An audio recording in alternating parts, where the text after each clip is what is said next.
Shut your freaking mouth or else I will shoot you one by one. I hate noise. I hate crying. You. Yeah, you. Come on. Ako ang namumuno sa lugar na ito. Kaya ako ang masusunod. Kapag sinabi kong mananatili kayo rito, mananatili kayo. Hindi niyo pwedeng suwayin ang utos ko. Naintindihan niyo ba? Ang buhay ng mga kasama niya ay nakadepende lang din sa kanya. Tama sinabi ng anak ko. Kaya kailangan lang natin paslangin ay ang matandang yan.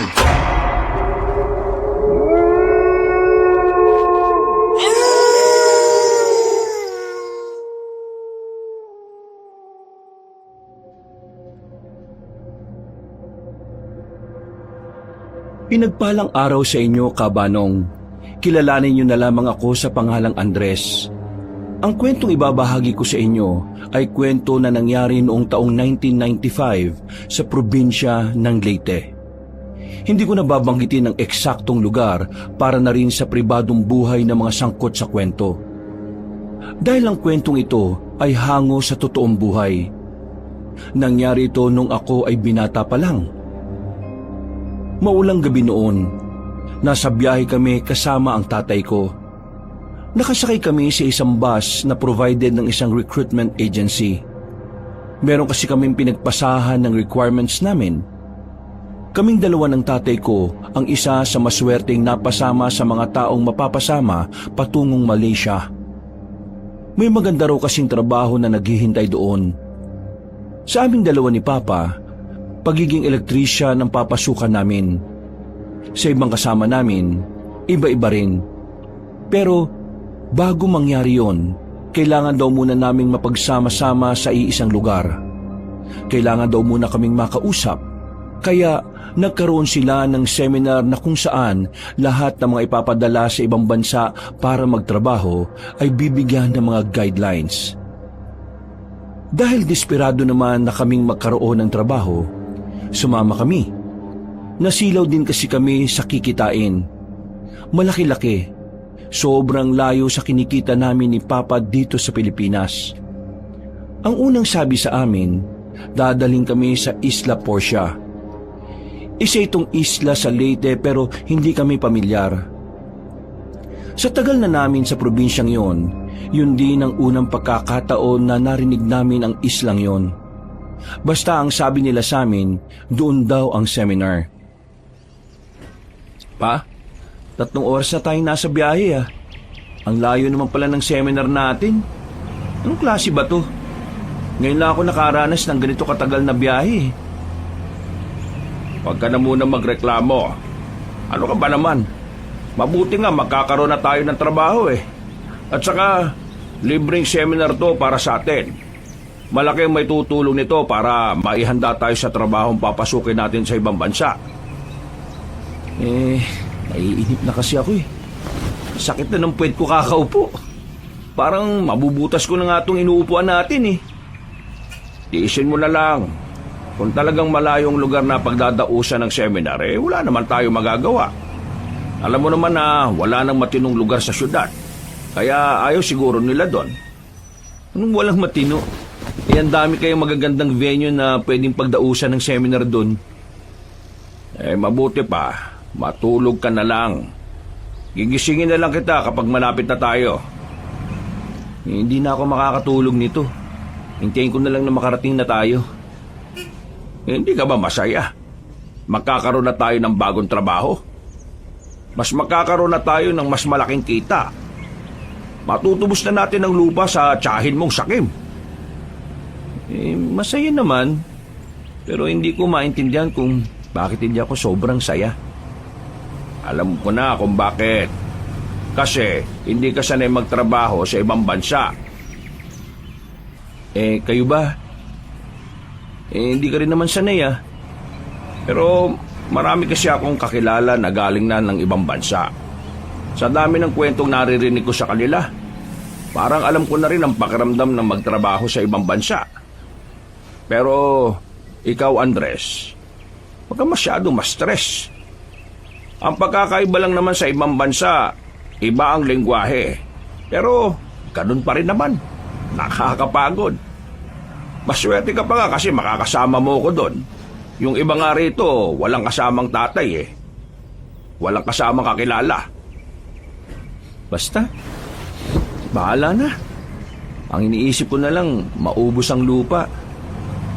Kayo kasi, sinanlaan niyo pa sa kapatid yung siraulo eh. Pwede naman sa iba isanla. Ang laki magtubo ni tita. Akala niya yata, tumatay tayo ng pere. Oo na, pagkakamali ko na yon. Eh kung alam ko lang na ganun siya, di sana kay paring number ko na lang sinanla. Pero, eto na nga oh. Itatama ko na yung pagkakamaling nagawa ko. Mababawi rin natin sa tiyahin mo ang lupa natin. Magtiwala ka lang sa akin. May tiwala naman ako sa inyo. Hindi naman nawalan. Eh, yan ang gusto ko sa'yo. Idol na idol mo ko eh, no? Uy! Boss, makiayos naman ang pagmamaneo. Yo, wag mo ngangasan boses mo. Baka mamaya iwan ka sa labas. Tingnan mo ang dinaraanan natin, oh, liblib na. Eh Manong, kanina pa kasi ganyan magmaneo yan eh. Parang mga walang sakay na buhay. Are, kalma. Mahirap na kung mapag-initan ka ng driver at konduktor. Naging maayos naman ang pagmamaneho na ng driver. Inisip na lang namin na baka pagod na rin yon, kaya medyo nawawala na rin sa wisyo. Pero pinabagalan na lang namin sa kanya ang pagpapatakbo ng bus. Sumunod naman siya at hindi na nagsalita pa. Hindi nagtagal, nakarating na rin kami sa sinasabing lugar. Bandang 12:00 na yon. Pero nagtataka kami sa kinalalagyan namin. Pagsilip kasi namin sa labas, warehouse lang ang nakikita naming maliwanag.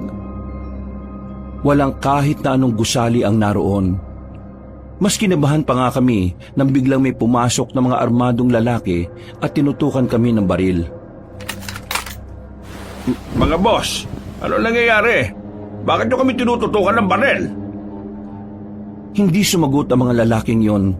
Sapilitan lang kaming inilabas ng bus. Nag-iiyakan na ang mga kasama naming babae.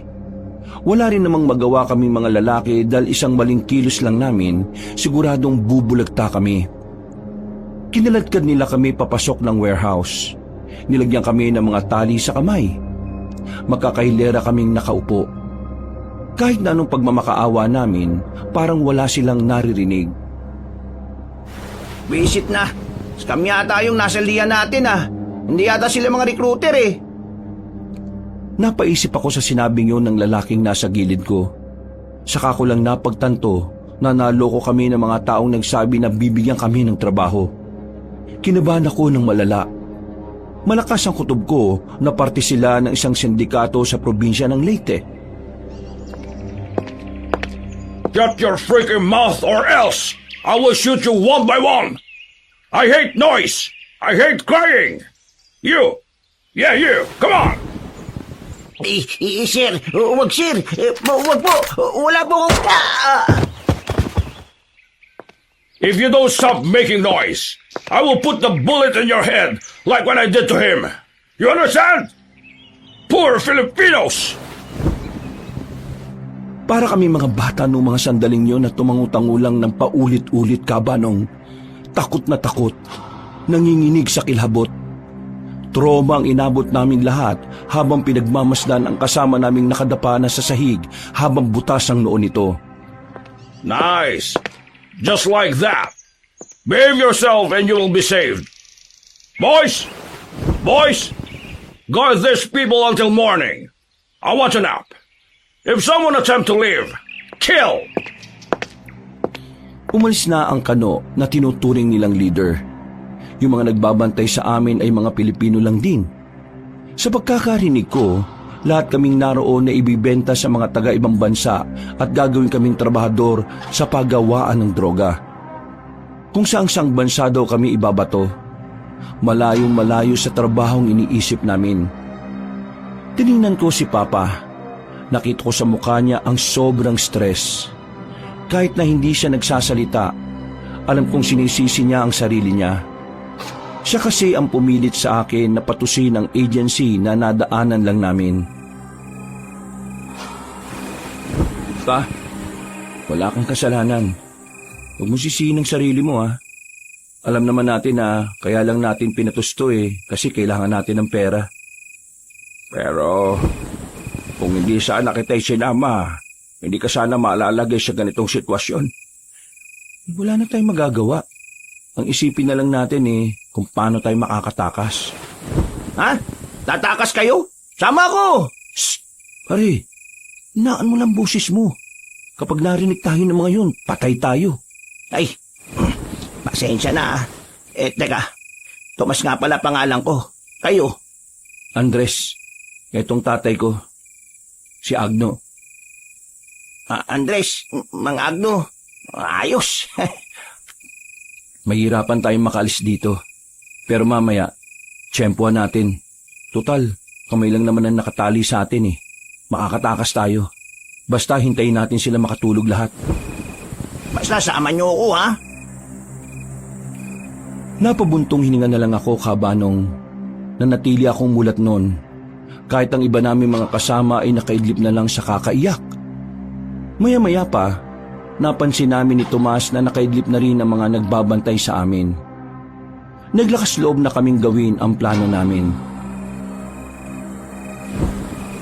Paano itong mga kasama natin? Mahuhuli tayo kung marami tayo. Hayaan nyo na sila. Tutulog-tulog sila dyan Pa, tama siya. Hindi tayo makakaalis kung isasama natin sila. Alam kong naaawa si Papa sa mga kasama namin nung oras na yon. Pero kailangan namin maging praktikal. Kaysa maubos kaming lahat, hindi na lang namin sila idadamay. Marahan kaming naglakad papunta sa pintuan. Maswerte kami nung oras na yon dahil walang nakakita sa amin. Makakalayo na sana kami nang marinig namin sa loob ng warehouse na nagising ang iba naming kasamahan. Nagtakbuhan sila palabas. Ang kaso nga lang, sa dami nila ay nakalika na sila ng ingay. Pinagbababaril ang iba, pero karamihan doon ay sa hita lang pinatamaan. May iba rin namang nakatakbo at nakasunod sa direksyon namin. Kaya wala na kaming sinayang na oras. Tumakbo na rin kami. Pa, bilis! Hindi pwedeng babagal-bagal! Maabutan tayo! Mang Agno, kalma lang. Malayo na tayo sa kanila. Pero kailangan yung bilisan para hindi nila tayo makita. Masakit na pa ako. Hindi ko na kaya ang tumakbo. Sige na. Mauna na lang kayo. Hindi pwede. Hindi ka namin iiwan. Pinagsasabi niyo dyan pa. Magiging pabigat lang ako Kung hindi mo na kaya tumakbo, ipapasa na lang kita. Tara! Hindi ko inintay pa na makatutol si Papa. Pinasan ko na siya sa likuran. Nang marinig ulit namin ang magkakasunod na putok ng baril, mas lalo kaming nakaramdam ng kilabot at kaba. Mabigat si Papa, pero sa sobrang takot, parang hindi ko nararamdaman na may pasan ako. Mabilis kaming tumakbo ni Tomas. Marami man ako natatapakan matutulis ay hindi ko na yung pinapansin pa. Andres, dito muna tayo. Kaya nga muna, malayo naman na tayo Anak, ibaba mo na ako, Andres. Kaya ko naman na ulit tumakbo.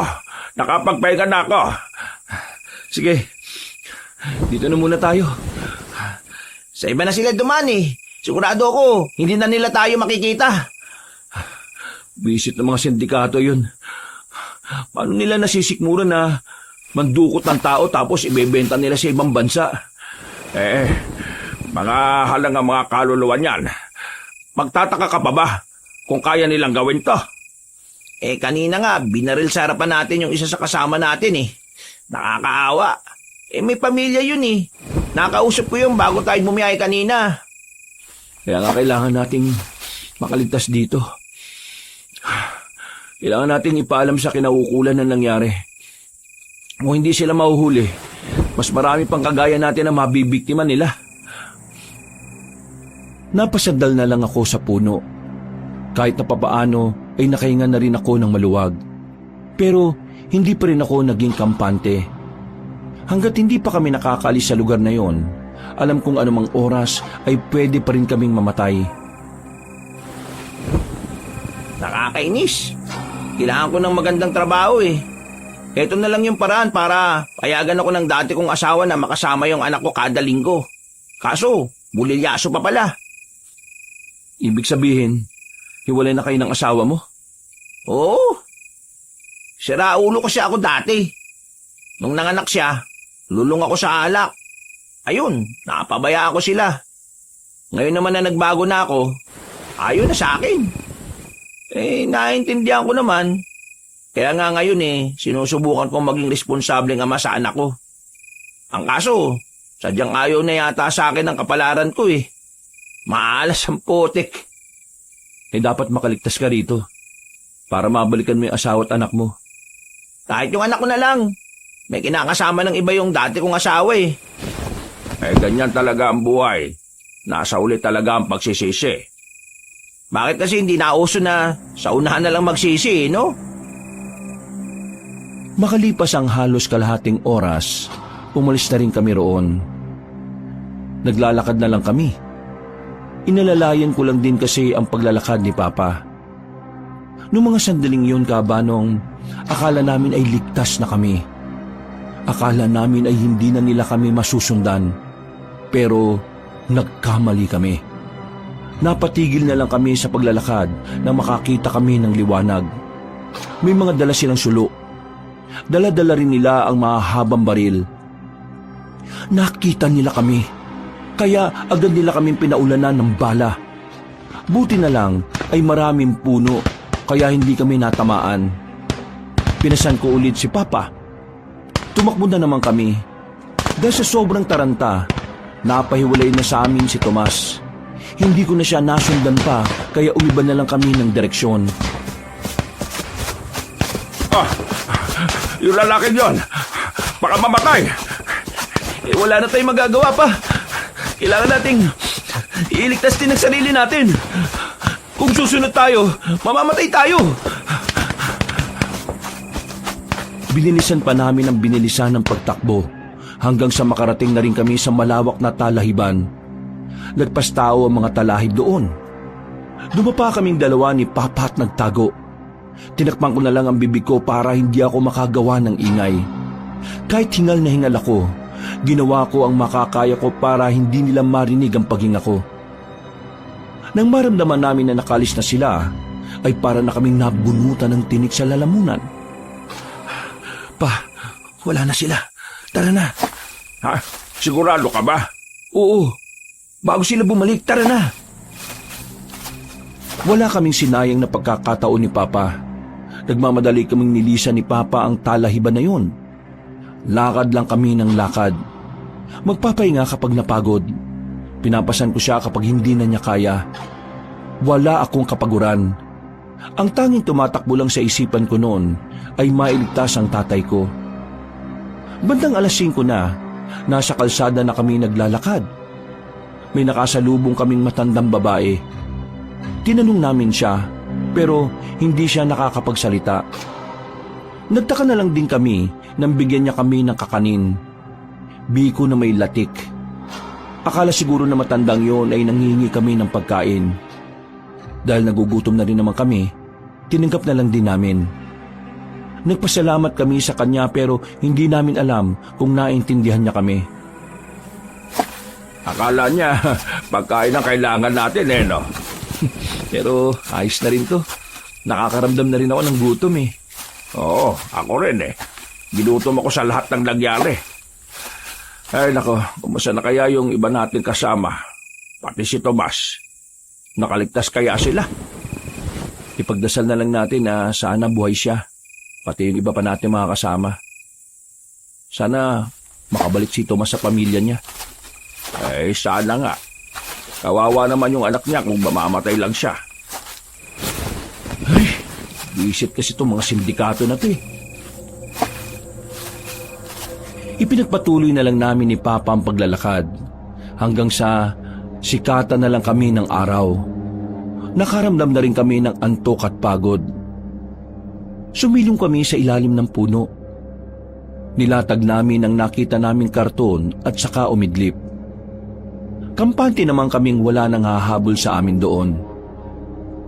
Mga bandang 10:00 ng umaga, nagising na lang ako nang marinig kong dumadaing si Papa sa sakit ng tiyan niya.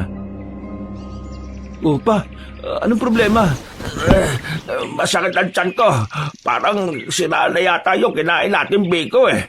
Hindi naman sumakit ang tiyan ko eh. Sandali lang. Hahanap lang ako ng pwedeng pagdumihan. Nagmamadali si Papa na pumasok sa halamanan. Ako naman ay nanatili lang doon habang naghihintay sa kanya. 5 minuto na ang nakalipas pero hindi pa rin nakakabalik ang tatay ko. Biglang ako naman ang nakaramdam ng pananakit ng tiyan. Parang hinahalukay ang sikmura ko. Sobrang sakit. Pinagpapawisan na ako sa sakit. Pero ang hindi ko maintindihan, naglalaway na rin ako. Sobrang lapot ng laway ko. Ang dami. Parang naglalawa. Namalayan ko na lang na nakadapa na ako. Nangihina ako. Naghahalo ang gutom at pananakit ng sikmura. Maya-maya pa, unti-unti nang nagdilim ang paningin ko. Bago ako mawalan ng malay, naramdaman ko pang may bumuhat sa akin. Hindi ko maaninag ang muka, pero tingin ko, isa siyang lalaki at may narinig pa akong nagsalitang bata. Maya-maya pa, nagising ako, akala ko umaga na. Pero narinig ko sa batang nagsasalita na hapon pa lang pala. Pagtingin ko sa gilid, nakaiga ang tatay ko at wala pa ring malay. Marahan akong napabangon. "Nasaan kami? Sino kayo?" Nandito kayo sa lugar namin. Nakita namin kayo na namimilipit sa sakit kaya dinala namin kayo rito. Pero huwag kayong mag-alala. Napainom na namin kayo ng gamot. Hindi na sasakit ang tiyan ninyo. Daniel po palang pangalan ko. Ito naman po si Kuya Monching. Maraming salamat Pero kumusta ang tatay ko? Bakit hindi pa rin siya nagigising? Magigising na rin siya maya-maya. Dahil sa edad kaya mas kailangan niya ng mas mahabang pahinga. Anong lugar ba ito? Kailangan na namin makabalik sa amin Anong ginagawa niyo sa lugar na yun? Mukhang di naman kayo taga rito Ha? Wala. Hindi kami kasama sa kung sino man ang tinatakasan nyo. Kaya pwede mo sabihin. Itatanong din sa iyo ng iba yan. Kaya mas magandang alam na rin namin dahil kami ang tumulong sa inyo. Na-scam kami. Human trafficking. Anong ibig mong sabihin? May isang ahensya na isinama kami para sa isang seminar. Pero yung pinuntahan pala naming seminar peke. Sindikato pala sila. Dinala kami sa warehouse. Tapos, ibebenta kami sa ibang bansa para gawing trabahador sa pagawaan ng mga droga. Buti na lang nakatakas kami. May iba pa kami mga kasama na naiwan. Hindi namin alam kung nakaligtas ba sila o hindi. Mga sindikato? Ngayon ko lang narinig na may ganyan dito sa probinsya namin Pero dito, ligtas kayo. Kapag nagising ang tatay ko, pwede nyo na ba kaming ihatid sa sakayan? Gusto na namin makauwi Di ko alam. Kailangan nyo muna kasing umarap sa namumuno sa lugar namin. Kapag may mga bago kasi, dapat nakikita niya. Hindi po kayo agad makakalis dito. Kasi tinuturing po kayong parte ng lahi namin Kumbaga, para pong bagong pamilya. Ha? Naku, hindi pwede. May mga buhay kami na sarili. May kailangan kaming tubusin na lupa. Hindi kayo kagad makakalis dito. Lahat ng mga dayo na nakakapasok sa lugar namin sinusuri ng maigi. Sinisiguro na hindi kayo mga espiya. Ha? Bakit ganun? Noong kasi, may mga nakakapasok dito sa amin ng mga espiya. Mga tagalabas na walang ibang gustong gawin kundi sakupin ang lupay na ito. Pero kailangan talaga namin makabalik sa amin. Hindi pwede magtagal kami rito. Makinig na lang po kayo kay Kuya Monching. Alam niyo po mga patakaran dito sa amin. Para po hindi kayo mapasama. Kailangan niyo pong sumunod. Pero makinig ka na lang anak. Pa, kumusta pakiramdam mo? Ayos na ako. Hindi na masakit ang tiyan ko. Teka, kayo ba ang nagdala sa amin dito? Opo, kami nga ho. Maraming salamat sa inyo ha. Mas mainam na rin sigurong narito kami. Kasi nakakatakot sa gubat eh. Baka maabutan pa kami ng mga humahabol sa amin. Pero pa, paano yung bahay natin? Paano yung buhay natin doon? Kung babalik tayo kaagad sa atin, wala rin namang mangyayari. Wala pa rin tayong pera. Mahirap pa rin ang buhay natin. Kaya samantalahin na lang muna natin ang pagkakataon na ligtas tayo rito. At dito, wala tayong ibang iisipin. Sinasabi niyo bang magtatagal tayo rito? Kapag nasiguro na nating ligtas ng makaalis, di alis na tayo rito. Ano naman? Andres, wala tayong magagawa. Kailangan natin ng tulong nila. Tingnan mo, wala pa nga tayong kain. Pinagpapawisan na tayo sa gutom mo. Hindi mo ba nararamdaman? Kuya Monching, mukhang gutom na po talaga sila. Kumakalamnisik muna nila eh. Sige, dito lang kayo. Kukuha lang ako na makakain ninyo. Iho, maraming salamat ha. Tumaon na lang ang lalaki at iniwan kami. Kasama namin ang batang kanina pa nakatingin sa amin at nakangiti.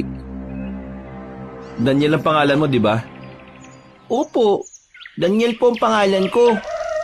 Sabihin mo nga sa amin, anong klaseng lugar tong napuntahan namin? Mga rebelde ba kayo? Andres, hindi tama na tinatanong mo ng ganyan ng bata. Kailangan natin malaman kung anong lugar tong kinalalagyan natin.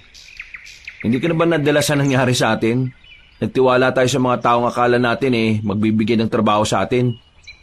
Huwag po kayong magtalo.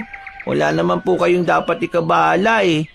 Nasa mabuting kalagayan po kayo. Hindi po kami mga rebelde. Naniniguro lang kami. Ang hirap na magtiwala sa mga taong hindi namin kilala. Natigil lang ang usapan namin nang dumating na yung lalaki. May dala-dala siyang sinabawang baboy. Walang kanin, pero meron siyang dala na pininong mais. Yun daw ang ginagawa nilang kanin doon. Oh, kumain na kayo. Siguradong makakaramdam na kayo ng matinding gutom. Maraming salamat ha. O paano po? Maiwan na muna namin kayo. Kumain lang kayo ha. Daniel, tara na. Samahan mo muna ako sa labas. Paglabas ng dalawa ay agad kaming kumain. Pagtikim namin, wala kaming nalasahan. Walang timpla. Literal na nilaga lang talaga. Walang kahit na anong alat.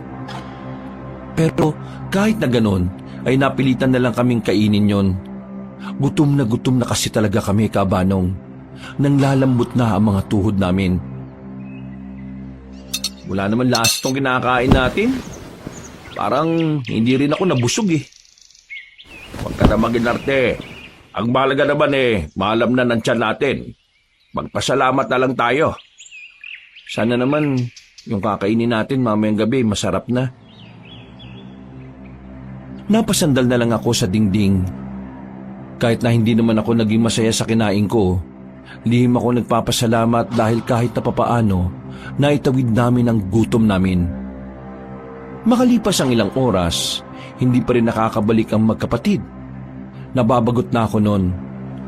Kaya nang makatulog ulit si Papa, naisipan kong lumabas muna. Tumingin-tingin lang ako sa bakuran nila. Marami silang tanim sa bakuran. Kung ano-anong gulay ang naroon. Meron din silang prutas sa gilid ng kanilang bahay. Bah, ayos ah.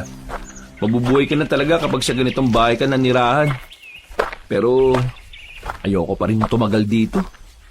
Mas gusto ko pang humanap ng trabaho kaysa mabagot dito. Pero hindi na rin masama na dito kami napunta no? Ang mahalaga, nakatakas kami sa mga humahabol sa amin.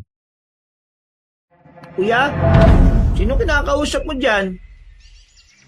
Napahawak ako sa dibdib ko nang marinig ang tinig na yon ng batang si Daniel. Medyo nagulat ako kaya ang lakas ng tibok ng puso ko. Patawa-tawa pa ang batang yon. Kung hindi lang nila kami tinulungan, ay baka nakutusan ko na ang batang yon. Uy! Grabe ka. Ginulat mo naman ako. Hindi kita ginugulat, kuya. Magugulatin ka lang po talaga. Oo na. Pero mukhang payapa rito sa lugar nyo no? Ang daming tanim. Tapos, sariwa pa ang hangin. Ngayon lang po yan. Ha? Anong ngayon lang? Ngayon lang po may sariwang hangin. Sa mga susunod na linggo po mawawala na rin ang sariwang hangin kasi po babaho na po rito. Anong sinasabi mo? Ikaw bata ka ha? Napakalikot ng utak mo. Magbabago po ang lahat ng... Daniel, masok ka na sa loob. Nanggugulo ka na naman Daldal ng kapatid mo no? Oo, ganyan talaga siya kapag may ibang tao. Teka, bakit nasa labas ka? Anong kailangan mo? Ha? Wala naman. Hindi naman siguro bawal lumabas, no? Ang ibig ko sabihin, ayos na ba ang pakiramdam mo? Oo. Ayos naman na. Hindi na nasakit yung tiyan ko. At medyo nabalik na rin yung lakas ko. Si Papa naman, nagpapahinga ulit. Alam mo naman na matatanda, mas gustong natutulog palagi. Tama lang naman na magpahinga siya. Dahil mamayang gabi, ihaharap ko na kayo kay Inang Sabel. Ano? Sino? Inang Sabel? Oo, si Inang Sabel. Siya ang namumuno sa lugar namin. Siya ang tinitingala at iginagalang dito. Bakit parang bigla naman akong kinabahan? May ginawa ka ba masama? Ha? Wala naman akong ginagawa masama, no? Bakit? Wala naman pala Kaya wala ka rin dapat ikabahala. Sa bagay. Ang mabuti pa, pumasok ka na rin muna sa loob at magpahinga ka na rin. Oo, sige. Maraming salamat ulit, ha. Medyo inantok din naman ako ng mga sandaling yon, Kabanong. Kaya pumasok na lang din ako sa loob para matulog. Bandang 6:00 ng gabi na kami nagising ni Papa nang makaramdam kami ng kakaibang lamig. Pagbangon namin ay madilim na ang bahay na kinalalagyan namin. Tanging ang liwanag lang mula sa labas ang pumapasok sa loob. Oh, nasa na yung magkapatid? Hindi ko nga rin alam pa teka, tingnan ko lang sa labas. Papikit-pikit pa mga mata ko ng mga sandaling yon. Lumabas ako ng bakuran. Naglakad-lakad ako kahit na hindi ko alam kung saan ako patungo. Meron akong nadaanan na bahay. Malalakas ang usapan nila pero bigla silang natahimik at napatingin sa akin. Hindi ko alam kung bakit, pero ngumiti na lang ako sa kanila dahil nakakaramdam ako ng pagkailang. Sa sumunod na bahay ay ganun din. Nakatingin sila sa akin na parabang yun ang unang pagkakataon na makakita sila ng tao. Sa kakatingin ko sa kanila, nakabanggaan ko na pala si Monching. Oh, bakit ka lumabas ng bahay? Pambira. Sakit ha. Tigas naman ang dibdib mo.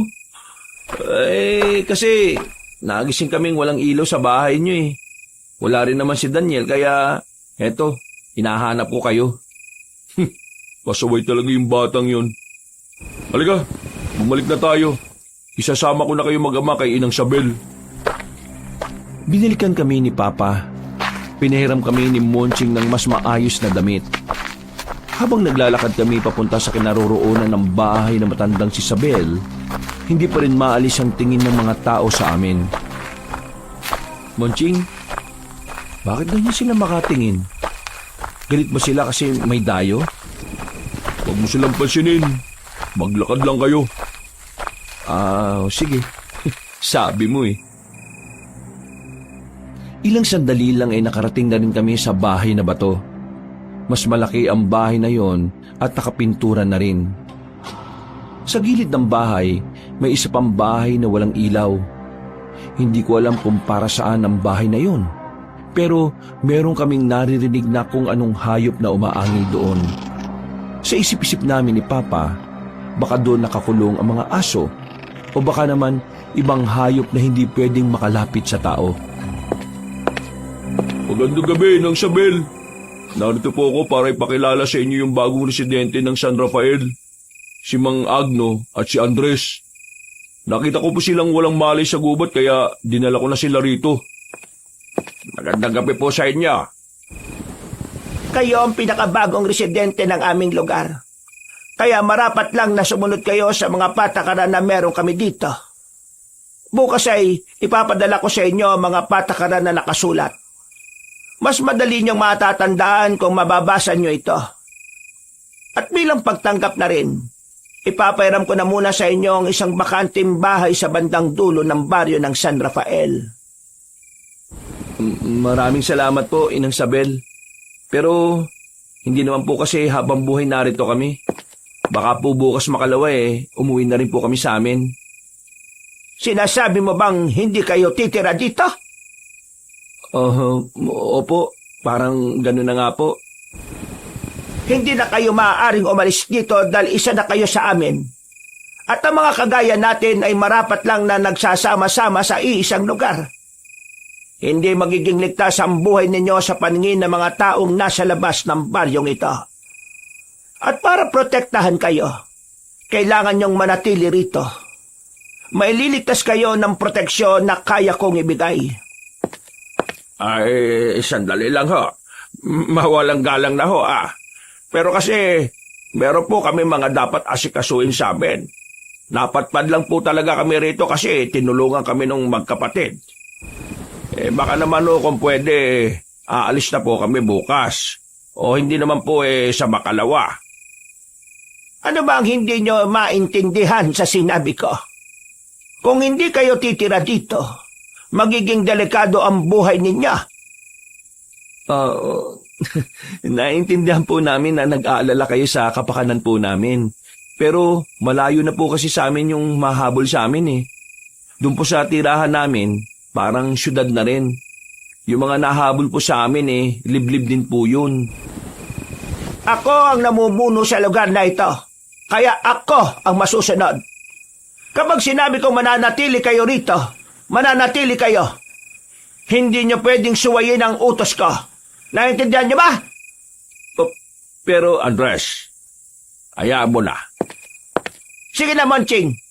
Ituro mo na sa kanila kung nasaan ang bahay na tutuluyan nila. Masusunod po, Inang Isabel.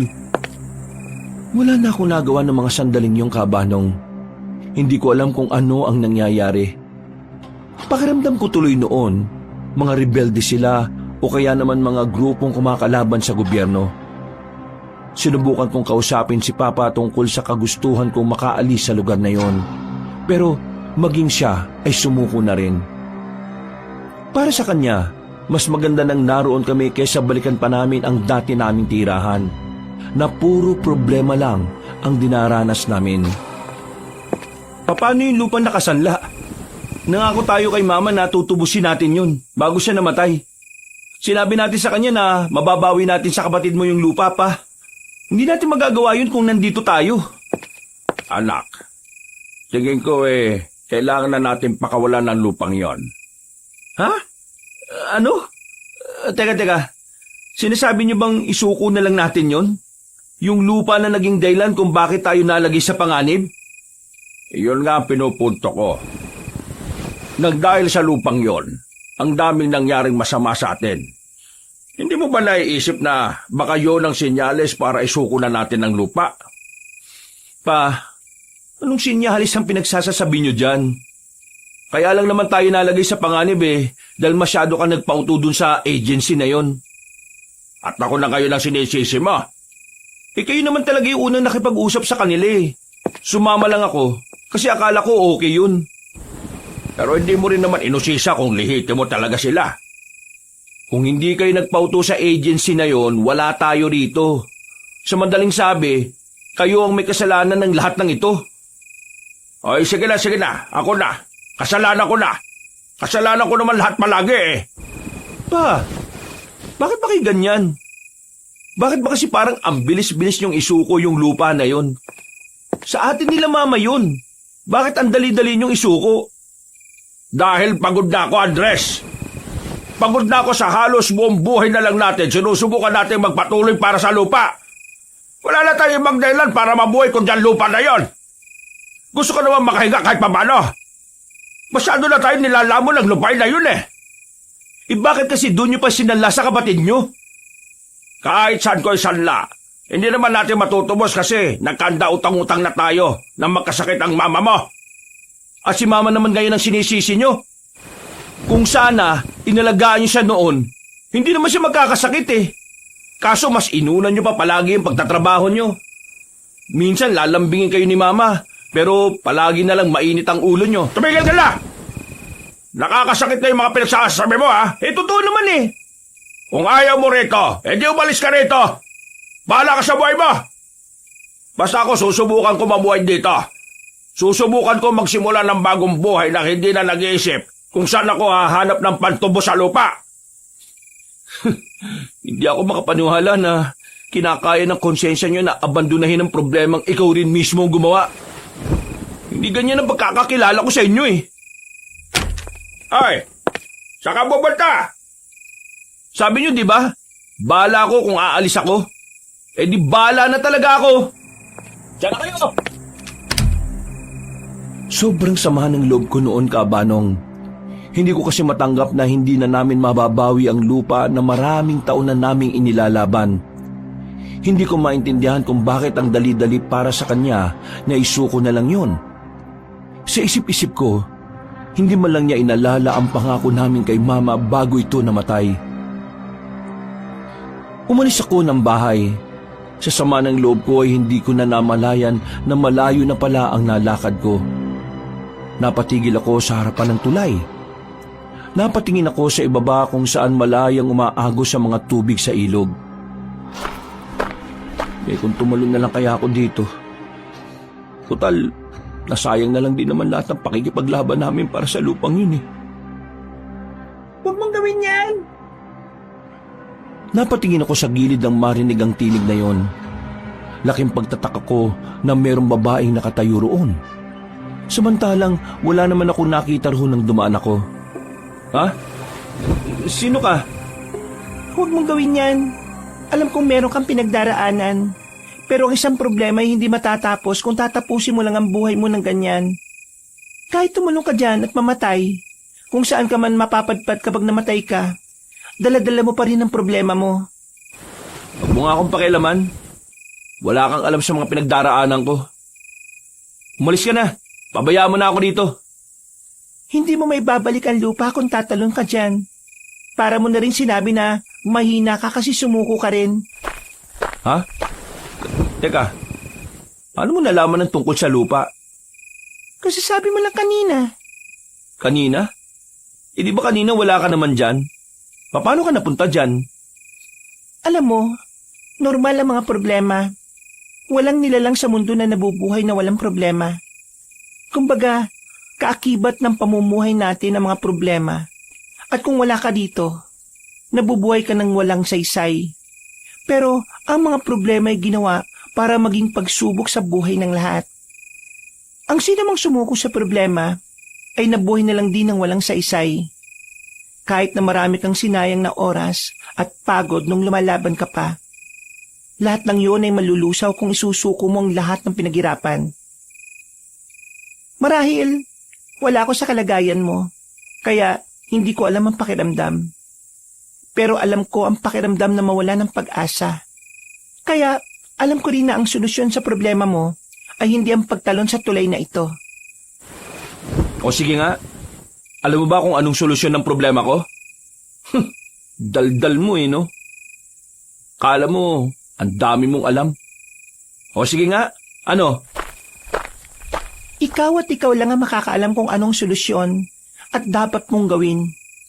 Hindi mo malalaman yon kung ngayon pa lang ay susuko ka na. Bumuntong hininga na lamang ako ng matalim. Buo na sana ang kalooban ko na tapusin na ang lahat. Pero napalitan niyo ng inis dahil sa babaeng bida-bida. Ano bang pangalan mo? Kalya, yun ang pangalan ko. Kalya? Anong klaseng pangalan yan?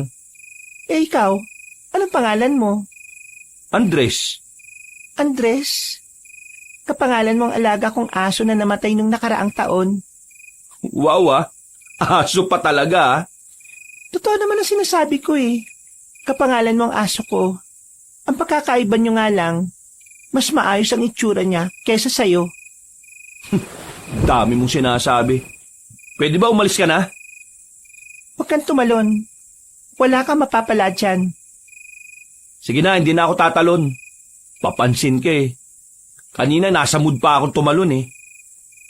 Mahal mo ang papa mo, di ba? Ha? Isipin mo na lang kung anong mararamdaman niya kung sakaling tinuloy mo ang binabalak mo kanina. Hindi na ako nakapagsalita sa sinabi niya, Kabanong. Naglakad na rin siya paalis. Habang ako, sandaling natulala. Tila tinamaan ako sa huling kataganan narinig ko. Aminadong medyo nasaktan din ako sa kaisipan na magdurusa si Papa kapag nawala na ako. Maraan akong lumayo sa tulay. Nakaramdam ako ng konsensya. Napapailing at napaupo na lang sa gilid. Ay, napakamakasarili ko talaga. Nakakainis. Nagmamadali akong makalis doon. Babalikan ko si Papa para makausap siya. Sa puntong yon ay nahimasmasan na ako. Pero habang naglalakad ako sa masukal na eskinita, meron akong nasipa na bagay. Madilim sa parting yon dahil kakaunting liwanag lang ang meron doon. Kaya akala ko nung una, buko o nyug lang ang nasipa ko. Pero nang damputin ko yon, napagtanto ko na bungo pala yun ng tao.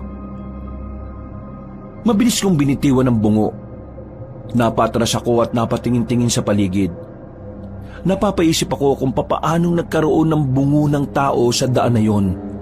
Samantalang mukhang hindi naman dating sementeryong lugar na kinalalagyan ko. Binilisan ko na lang ang lakad ko pauwi, Kabanong, at naabutan ko si Papa na naglalatag na ng banig. Huminga ko ng malalim at lumapit sa kanya.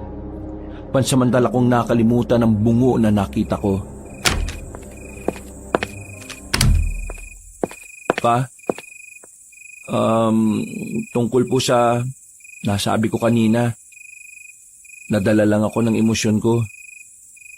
Pasensya na po kung nasaktan ko kayo sa mga sinabi ko. Lumapit siya sa akin at tinapik ako sa balikat. Ngumiti siya na para bang walang nangyari. Naintindihan naman kita, anak. Alam ko naman kung saan ang gagaling ang pinaguhugutan mo. Ayos lang, nak. Huwag ka na mag-alala. Niyakap ko na lang si Papa bilang paghingi ng paumanhin. Mabilis naman kaming nagkaayos. Kahit naman medyo mataas din ang pride naming mag-ama, nagiging maayos din naman kami. Hindi naman yun tumatagal ng ilang araw. Ako rin naman eh. May kasalanan din naman talaga ako. Aminado ko na sa akin naman nagsimula ang lahat ng problemang ito. Pero anak, wala eh. Wala na talaga ako magagawa. Lalo na ngayon, pumalpak na naman ako. Pa, huwag niyo na pong intindihin yun. Naisip ko lang na mas mahal ka pa rin na magkasama tayo. Sigurado ka na bang ayos lang sa'yong narito tayo? Wala naman ako magagawa eh. Ayaw ko maiwan ka rito mag-isa. Hindi ko kayang isipin yung magiging buhay niyo nang wala ako. Ang sabihin mo, wala ka lang mahanap na bagong tatay na masarap magluto. Oo na, nagbubuhat na naman kayo ng bangko niyo eh. Pero may iba ko. Sa totoo lang, anak, medyo nawiwirduhan din ako sa mga taga rito. Parang minsan lang kasi sila makakita ng gwapo eh, no? Ewan ko sa inyo, pa. Nagtawanan na lang kaming dalawa ng tatay ko, Kabanong. Nakatulog kami ng mahimbing noong gabing yon. Walang kahit na anong naging istorbo. Kinabukasan, binalikan kami ni Monching para ipahiram ang kalan na yari lang sa sementong pabilog. binigyan din nila kami ng bigas. Kabanong, hindi ko po inakala na ang pananatili namin doon ay tatagal ng ilang araw. At habang naroon kami, unti-unti kong napapansin ang mga kakaibang bagay sa mga taong naroon. Hindi yata napapadalaw rin yung magkapatid Alam mo ba kung bakit? Bakit to? Natanong nga kita kasi hindi ko rin alam Hindi ko rin po alam eh. Kapag napapadaan naman ako sa bahay nila, palagi namang sarado. Narinig ko nung nakaraan parang pumunta raw sila ng bayan. Baka hindi pa nakakabalik. Etong bata, nung ang pangalan nun? Si Daniel. Alam mo bang nahihiwagaan ako sa kanya? Bakit pa? Anong meron? Nitong nakaraan, may nakausap kasi ako lalaki. May tinanong lang naman ako tapos nakita ko si Daniel. Malayo pa siya. Paglapit niya, siya yung sumagot sa tanong ko ron dun sa lalaki. Nagtataka lang ako paano niya nalaman yung tinatanong ko ang layo pa naman niya? Ano yon? Malakas ang pandinig niya?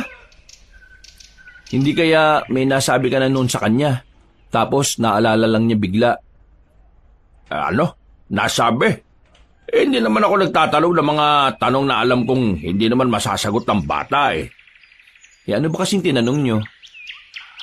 Ang tanong ko kasi, papaano makakarating sa ilog kung saan maraming isda na pwedeng mahuli? Sabihin na natin na alam nga ni Daniel kung nasaan yung ilog. Pero papaano niya malalaman na yun ang tinatanong ko? Ang layo nga niya. Oo nga no. Pero alam niyo pa, may napapansin din akong kakaiba rito sa lugar na to Marami. Sige, kagaya ng ano? Kagaya na lang ng pagkain nila.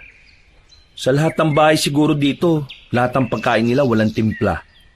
Parang nilalaga lang nila talaga. Mabuti nga nagkaroon tayo ng sariling bahay at sariling pagkain para kahit papaano nakakapagtimpla tayo. Saka wala silang asin dito Humingi ako nung nakaraan. Nakarating na ako sa dulong bahay pero wala naman ako napala. At saka ito pa walang tumatagal. Napapansin ko na parang lahat sila rito maputla. Parang hindi naaarawan yung balat nila kahit tirik minsan yung araw. Baka parte lang siguro ng kultura nila ang lahat ng mga bagay na napapansin natin. Hindi lang talaga tayo sanay kaya akala natin kakaiba. Baka nga siguro. Sige na, tapusin na natin yung niluluto mo. Nagugutom na rin ako bukas nga pala, maaga akong aalis Maghahanap-hanap lang ako ng mga gulay at pwede nating kardehin. Makakita lang ako ng dagang bukid at malaka, ayos na. Mas maganda kung makakahanap ka rin ng kuneho pa. Kahit na basta pwedeng makain. Dahil nilalamon na rin ako ng kuryosidad ng mga sandaling yon, pumasok na ako sa kagubatan para siguruhin kung ano ang nakikita ko. Nang makita ko na ng malapitan, doon ko na napagtanto na mga taong yon ay may mga bitbit na sandata. At base sa mga kilos at tingin nila, meron silang binabalak na masama sa lugar kung saan kami nakatira. Kaya hindi na ako nagdalawang isip pa. Nagmamadali akong bumalik sa lugar. Nagtungo agad ako sa bahay ni Aling Sabel. Inang Sabel! Inang Sabel! Buksan niyo po ang pinto! May masasamang tao na magtatangka ng masama! Inang Sabel! Ano ba kailangan mo at bakit gabing-gabi na nang bubulabog ka pa? Teka, ikaw yung babae nung nakaraan sa tulay Tinatanong kita, ano ba kailangan mo? May nakita kong grupo ng mga tao sa gubat. Papunta sila rito. May mga dala-dala silang sandata. At sa pagkakarinig ko aatake sila rito sa atin. Mga kalaban? Tumakbo ang babaeng yun papunta sa harapan ng bahay nila. Kinalampag niya ang hindi naman kalakihang kampana na naroon. Dahil doon, nagising ang buong baryo. Bumalik ka na sa bahay nyo. Kahit na anong mangyari, huwag kayong lalabas. Mamamatay ka kapag hindi ka nakinig. Ha? Ano ba kasing nangyayari? Huwag ka na magtanong. Umuwi ka na. Nagmamadali akong tumakbo pabalik sa amin, Kabanong. Pagdating ko roon ay agad kong ginising si tatay. Inis na inis pa siya dahil inabala ko ang pagtulog niya. Ay, nakakainis ka naman. Bakit ba? Ano bang problema at ginising mo ba ako? May mga dayo. Lulusob sila dito sa atin. Ha? Sino tayo? Bakit naman sila lulusob? Hindi ko nga rin alam pa. Basta, sabi ni Kalia, wag daw po tayong lalabas ng bahay kahit anong mangyari. Pambihira naman. Sa ngayong oras pa talaga sila gumanyan. Basta, dito lang tayo. Kahit anong mangyari, walang lalabas ng bahay. Nanahimik kami ni Papa sa bahay na kinalalagyan namin. Nakikiramdam lang kami sa paligid. Maya-maya pa, narinig na rin namin ang mga residente. Naghahanda na sila sa pagdating ng mga dayo. Hindi ako nakatiis. Sumilip ako sa labas. Nakita ko ang ilang residente na papunta sa gubat. May mga dala-dala silang mga patalim. Kahit na hindi naman ako kasama roon, kinakabahan pa rin ako. Bigla na naman kasing bumalik sa alaala ko ang sandaling tinatakasan namin ni Papa ang mga sindikato. Naalala ko rin si Tomas. Nakaramdam ako ng lungkot sa ideyang baka hindi siya nakaligtas. Ay, kanina ba kita tinatawag? Tulala ka na naman dyan. Po? Bakit po ba? Yung magkapatid ba, nakauwi na kaya? Baka mamaya madamay sila dyan sa sinasabi mong gulo. Wala po akong balita pa. Hindi naman ako napadaan dun eh. Dumiretso lang ako kasi sa bahay mismo nila Inang Sabel. Diyos ko, huwag naman sanang mapahamak ang mga taga rito. Maya-maya pa, narinig na lang namin ang mga sigawan na nagmumula sa bungad ng gubat. Nagkasalubong na roon ang grupo ng mga dayo at ng mga taga sa amin. Hindi ko na natiis. Iniwan ko na muna si Papa. Lumabas ako ng bahay para makiusyoso sa mga yon. Pagdating ko roon, nakita kong mano-mano silang nagtatagaan. Pero wala pa akong 5 minutong naroon, bigla namang may humila sa akin. Dinala ako sa madilim na parte. Bakit ka nasa labas? Ha? Monching? Hindi ka dapat gumagala ng ganitong oras. Kasama ito sa patakaran na sinang-ayunan mo. Pero nag-aalala ako sa mga kalugar natin eh. Tingnan mo naman kasi yung nangyayari oh. Sino ba kasi mga yan? Bakit nila ginugulo tong lugar natin? Mga aswang ang mga yan. Sa sinabing yun ni Monching ay bigla ko napatigil. Natameme ako. Hindi agad rumihistro sa utak ko ang sinabi niya. Ilang segundo pa bago ko naisip yun. Hindi ko maintindihan. Kasi habang pinapanood naman namin ang nangyayari, hindi ko naman nakikita ang naging aswang ang mga dayo. Ha? Paano naging aswang sila? Tingnan mo, normal naman sila. Hindi mo sila kilala. Matagal na namin sila kinakalaban. Sa ngayon, hindi mo nakikita ang aswang sila. Pero ang totoo, aswang talaga ang mga yan. Kaya bumalik ka na sa bahay niyo bago ka pa nila makita. Bilis! Kahit na gusto ko pang manood, hinilan na niya ako paalis doon. Persahan niya akong ipinasok sa bahay namin. Sinalubong naman ako ng tatay ko ng malakas na batok. Sira ulo ka talaga. Ikaw yung nagsabi na walang lalabas pero ikaw tong lumabas. Sira ba ulo mo, ha? Ray, makabatok naman kayo. Kala nyo naman hindi nyo ako anak. Kung hindi kita anak, baka nilumpo pa kita sa katigasan ng ulo mo. Nakita ko siyang malapit sa nagkakagulo kaya dinala ko na siya kagad dito. Ay sige, maraming salamat, Monching. Buti na lang nakita mo siya. Kung hindi, baka wala pang balak yung bumalik rito eh. Hanggat hindi pa natatapos ang gulo sa bungad ng kagubatan, wala na munang aalis ha. Mapapahama kayo kapag nalaman ng mga dayo na mayroong bago sa lugar na ito. Maraming salamat. Sige, mag-iingat kami. Tumango na lang si Monching sa amin at agad na ring umalis. Pinukula naman agad ako ni Papa ng masamang tingin. Ay, huwag mo nang uulitin yun, Andres ha. Alam mo naman na tayong dalawa lang ang magkasama. E paano kung namatay ka kanina? E di ako na lang mag-isa rito. Pasensya na po pa. Siguro masyado lang talaga akong curious sa mga bagay-bagay kaya ganun. Hindi ko na po ulitin. Abay, dapat lang na wag mo na ulitin. Kasi nakikitira lang tayo rito. Tinanggap nila tayo rito. Kaya wag na tayo magdulot ng problema. Pero kung hindi ako lumabas kanina, baka nakalapit na yung mga yan dito.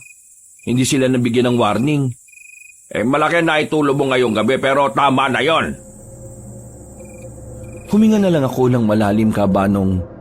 Makalipas ang halos 1 oras, narinig na namin na nag-atrasa na ang mga kalaban. Binalikan kami ni Monching at sinabihang bumalik na kami sa pagtulog. Pero hindi na ako dinadalaw ng antok noon. Hindi pa rin kasi mawala sa isipan ko ang sinabi ni Monching. Mga aswang. Yun ang sinabi niyang kalaban nila. Pero hindi ko maintindihan kung bakit hindi ko magawang kumbinsihin ang sarili ko na aswang ang mga dayo. Kasi kung mga aswang sila, hindi na nila kailangan ng mga sandata. Sapat na ang kabangisan nila para umatake sa mga tao. Pero sa kabilang banda, binibigyan ko rin ng pansin ang sinabi ni Monching na baka wala lang talaga akong alam sa mga kalaban nila. Na baka masyado lang akong nakakulong sa ideya na ang mga aswang na palaging bangis ang ginagamit sa pag-atake. Bandang 5:00 na madaling araw, saka pa lang ako napagod kakaisip. Dinalaw na rin ako ng antok. Dakong 8:00 naman ng umaga, ginising ako ni Papa. Pinuntan kasi ako ng ilang tauhan ni Inang Sabel. Napabangon ako agad. Kinakabahan. Buong akala ko kasi ay may parusa sa ginawa kong paglabas ng alanganing oras ng gabi. Kailangan mo sumama sa amin. Gusto ka makausap ni Inang. Ha? Teka, anong kasalanan ko? Huwag kang mag-alala. Wala ka namang kasalanan eh. Kailangan ka lang niya makausap. May parusa ba ang anak ko? Wala. Kaya hindi kayo dapat na kabahan. Kinakabahan pa rin ako nung sumama ako sa kanila, Kaabanong. Pagdating namin sa bahay ni Inang Sabel, nakita ko si Kalia, ang babaeng nakausap ko sa tulay. Saka ko lang din nalaman si Inang Sabel pala ang lola niya. Maganda umaga po. Ano pong may paglilingkod ko sa inyo? Paano mo naman nalaman kagabi na may mga lulusob na dayo sa lugar natin? Lumabas po kasi ako ng bahay eh. Hindi kasi ako dinadalaw ng antok. Kaya naglakad-lakad na muna ako sa labas. Nakaabot po ako sa bungad ng kagubatan. Tapos, doon ko na po nakita yung mga yon. May mga dalang sandata. Narinig ko rin na aatake sila. Doon ako nakaisip na gisingin kayo. Wala ka na bang ibang napansin sa kanila? O may iba ka pang narinig na sinabi nila? Wala na po akong maalala eh. Basta ang pagkakaalam ko lang, lulusob sila. Alam mo naman na pinagbabawal kong lumabas ng gabi ang mga taga rito. Ang pwede lang na nasa labas ay ang mga opisyales ko. Opo, alam ko naman po yun. Kaya nga po humihingi ako ng paumanhin eh. Hindi ko rin po kasi talaga maintindihan ang sarili ko kagabi. Hindi ako mapakali. Pakiramdam ko may hindi tama eh. Parang naramdaman ko siguro na may mangyayari talagang hindi maganda. Pero dahil sa pagbibigay abiso mo sa amin, marami kang nailigtas na buhay. Naagapan ng kanilang paglapit dito. Kaya naman, nagpapasalamat ako sa iyo. Hindi po ako mapaparusahan? Ay bakit? Gusto mo ba? Hindi po.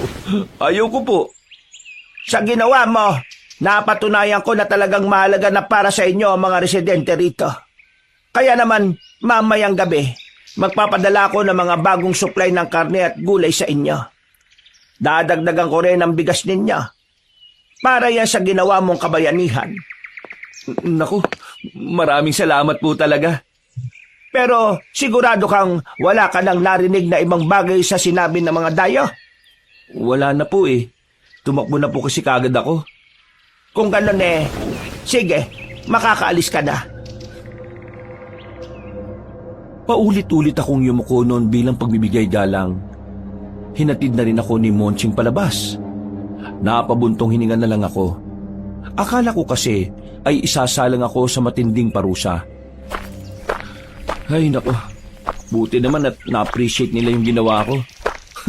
Kala ko talaga, bulilyaso na ako eh. Pero sa susunod, kapag nakarinig ka ng mga ganong klaseng pangyayari, huwag ka naglalabas ha. Mas mainam ang kaligtasan kung alam mo naman na hindi mo kayang labanan ng mga kagaya nila. Pero, aswang ba talaga mga yon? Hindi ko na inuulit ang mga sinasabi ko. Mabuti pa, bumalik ka na sa inyo. Nagmamadali na akong umuwi. Hindi ko na naabutan si Papa. Sasabihin ko sanang hindi na niya kailangan pang mangaso dahil magkakaroon na kami ng maraming supply. Umupo na lang ako sa gilid. Wala akong magawa kaya nagsibak-sibak na lang ako. Pagdating ng hapon, nakauwi na si Papa. Masaya siya sa balitang sinabi ko sa kanya. Kaya inutusan na niya akong manghingi na muna ng mga pangrikado na ihahalo namin sa sinigang na manok. Pinuntahan ko ang bahay nila. Ngunit wala roon si Monching. Si Daniel lang ang inabutan ko. Papasok na sana ako sa bakuran nila pero napansin ko ang dalawang lalaki na may dalang pinturang itim.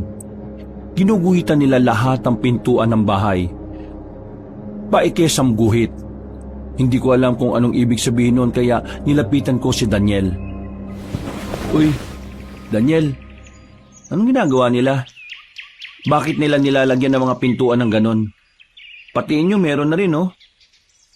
Lalagyan din po ang sa inyo. Bakit nga? Para saan?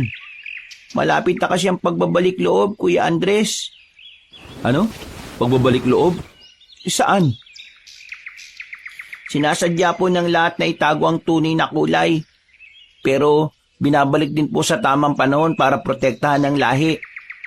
Magbabalik loob na po sa dugo. At ang mga ekis na nakikita natin ay mga simbolo po yan ng paghahanda. Sa pamamagitan po niyan, papasok ang basbas ng kapangyarihan ng Panginoon. Nagsalubong ang kilay ko noon ng mga sandaling yon. Nanibago kasi ako kay Daniel. Para kasing hindi siya bata kung magsalita. Masyadong malalim, matalinghaga at hindi ko na maintindihan. Ha? Teka. Ano bang sinasabi mo? Hindi ko maintindihan. Pwede bang babawan mo? Biro lang po. Wala po akong alam. Huy, pinagtitripan mo ba ako? Seryoso ako nagtatanong sa'yo eh. Dapat po, hindi po kayo kagad naniniwala sa kung sino lang. Lalo na po sa mga batang kagaya ko. Abay, loko talaga itong batang to ah. Mabuti pa. Pitasan mo na lang ako dyan ng pangrikado sa sinigang na manok. Napapailing na lang ako noon. Pero ang totoo, alam kong hindi lang yun basta biro. Alam kong may gustong iparating si Daniel sa akin. Nararamdaman ko yun base sa mga tingin niya. May pumipigil lang talaga sa kanya. Nakabalik na ako sa bahay na magulo ang isipan. Dumagdag pa si Daniel sa mga tumatakbo sa utak ko. Bandang hapon, lumabas na naman ako ng bahay. Maaga pa naman kaya pwede pa naman akong gumala-gala. Sa paglalakad ko, nakita ko roon yung matandang babae na nagbigay sa amin ng biko sa daan. Ang matandang babae na naging dahilan kung bakit nanakit ang tiyan namin ni Papa at kung bakit napunta sa lugar na yon. Napansin niya rin ako. Kaya nang subukan ko siyang lapitan, bigla na lang siyang naglakad ng mabilis. Kakasunod ko sa kanya, napalayo na ako sa amin. Wala nang tao sa dinaraanan naming daan. Tinawag ko siya. Umarap siya sa akin ng may nakakalokong ngiti. Iba ang pakiramdam ko sa ngiting yun. Para bang meron siyang itinatago o binabalak na hindi maganda. Tumakbo na ako, pero bigla naman siyang nawala na makalingat lang ako ng kaunti. Hinanap ko pa siya sa ibaba ng bangin sa pag-aakalang nalaglag doon na matandang babae. Saan naman nagpunta yung isang yun? Sinuyod ko ng tingin ang buong paligid. Meron ako nakitang bahay. Sementado na rin, pero hindi naman siya kalakihan. Mula sa kinilalagyan ko, matatanaw na merong mga drum na naroon. Wala naman sana akong pakialam doon, pero narinig kong may sumigaw na boses ng babae mula roon. Kaya naman agad-agad akong lumapit. meron akong nakitang lalaki. May hawak siyang itak. Kaya unang pumasok sa isipan ko noon, nagtitinda siya ng karne ng baboy o baka. Pero ang hindi ko maintindihan ay yung boses ng babae na narinig ko. Hindi nagtagal, nakita kong dumating si Monching. Kinausap niya yung lalaki. Nung una, normal ang usapan nila. Nagkakabiruan, pero napaisip na ako sa sinabi ni Monching sa mga sumunod na eksena. Handa mo lang mga yan sa pagbabalik loob. Ilang araw na lang naman eh. Mapapakinabangan na rin natin ang mga yan. Mas masarap na karne naman ang titikman natin. Noong mga oras na yon, mas lalo akong naintriga kung ano ang laman ng mga drum na yon. Base kasi sa amoy na nalalanghap ko, malinaw na merong nakaimbak doon. Hindi ako mapakali noon, Kabanong. Parang hindi matahimik ang kalooban ko kapag hindi ko nalaman kung ano ang meron sa bahay na yon. At lalong-lalo na sa mga drum na nakalagay sa paligid. Kaya naman, pagsapit ng gabi, agad akong umalis ng bahay namin kahit na alam ko namang mahigpit yung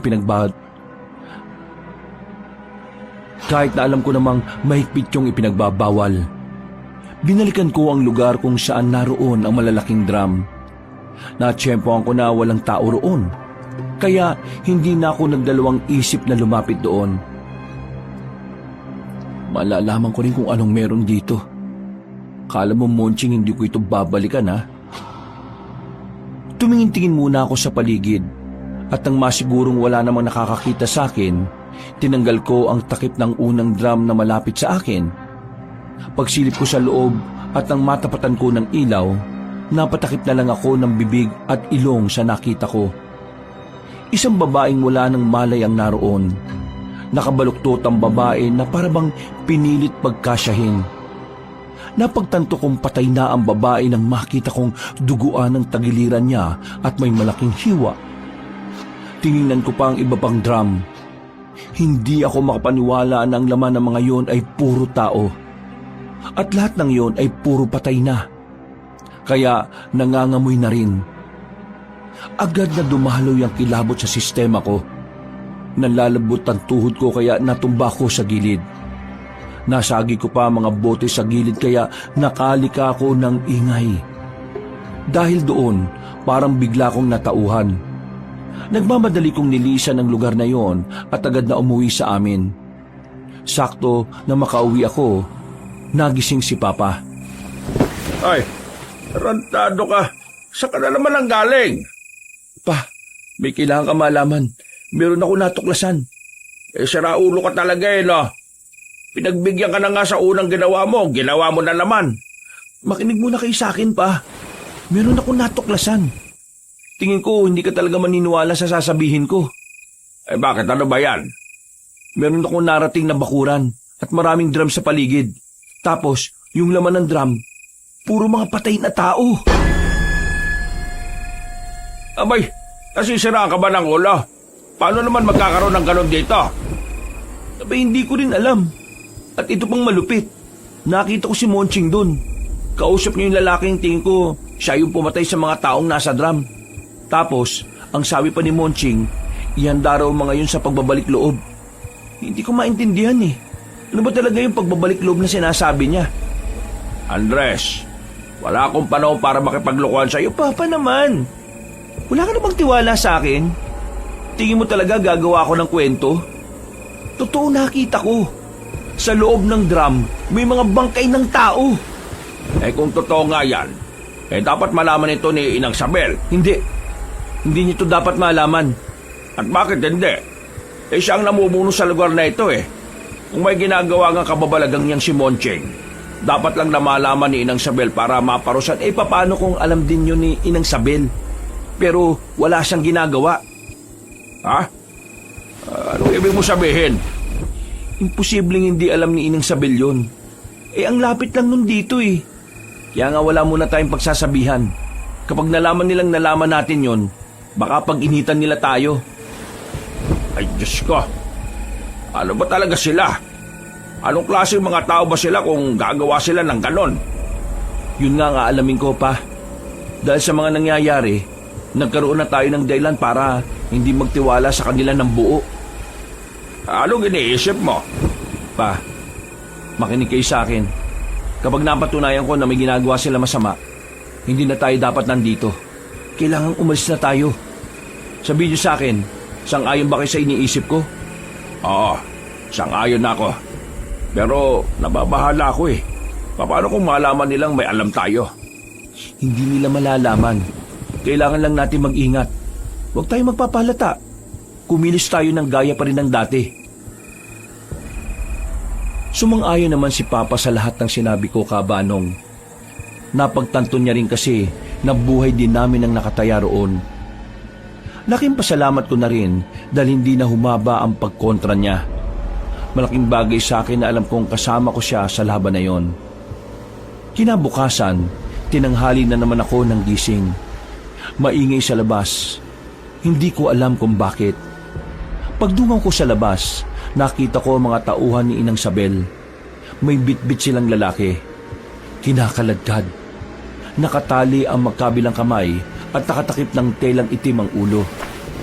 Pa, anong nangyari dun? Sino yung lalaking yun? Isa sa mga nanggulo nung gabi. Natagpuan daw nila sa kagubatan. Anong gagawin nila dun? Malamang paparusahan nila. Hindi ko napigil ang sarili kong hindi makichismis ng mga sandaling yon, Kabanong. Naisipan kong puntahan ang kinaroroonan ng lalaking bihag. Pero hindi ako nakalapit. Maraming nagbabantay sa kulungan nito. Napalingon ako nang marinig ko ang pamilyar na tinig ng lalaki. Nakatayo sa likuran ko si Monching. Nakatingin ng seryoso at parang inaalam kung bakit ako naroon. Hoy, ginagawa mo rito? Monching, nandiyan ka pala. Wala. Naintriga lang ako dun sa lalaking yon. Sino ba yon? Kalaban. Nahuli. Ngayon, bibitayin. Ha? Bibitayin? Ibig mo sabihin, parusang kamatayan? Oo, yun ang parusa para sa mga dayuhang nagtatangkang sirain ng lugar na ito. Saan siya dadalin? Hindi mo kailangan pa malaman. Umalis ka na. Hindi ka pwede rito. Okay. Sige, balitaan mo na lang ako kung ano nangyari sa kanya.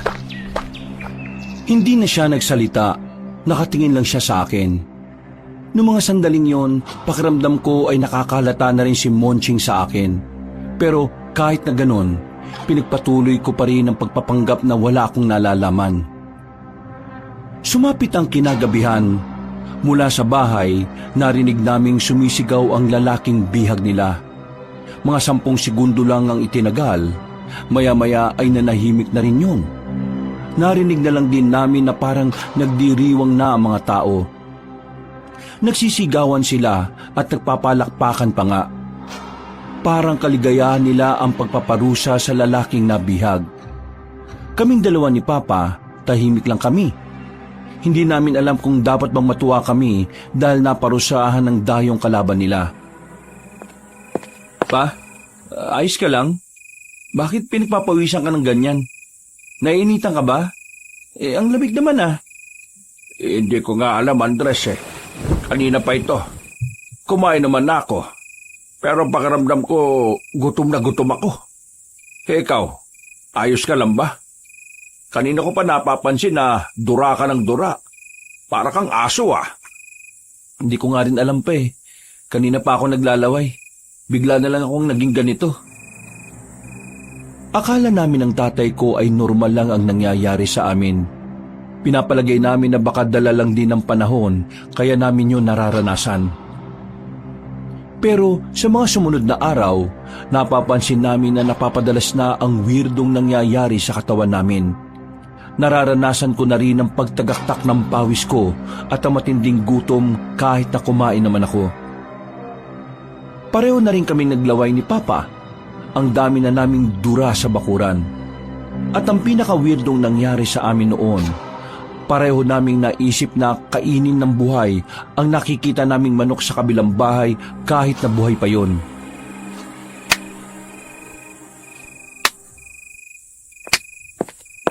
Ano ba pa? Bakit mo ba sinasampal ang sarili mo? Hindi ka ba nababahala? Hindi na normal ang naiisip natin eh. Kailangan nating magising sa katotohanan bago pa tayo makagawa ng masama.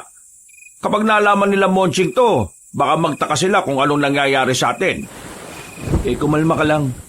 Malalaman din natin kung anong nangyayari sa atin. Sa ngayon, kailangan natin makapag-isip ng...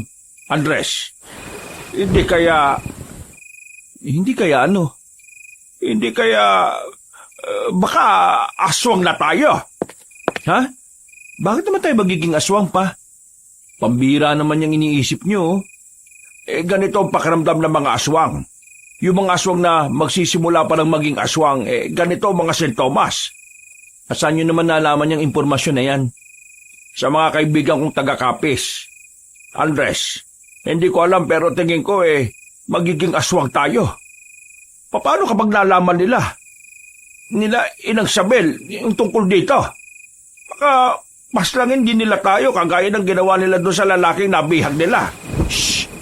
Huwag na kayo munang mag-isip ng ganyan. Hanggat nasa katinuan pa tayo, hindi mangyayari ang iniisip nyo pa. Ano nga gagawin natin? Pa, kumalma ka lang. Akong bahala sa atin. Gagawa ko ng paraan para malaman kung anong sakit ang dumapo sa atin.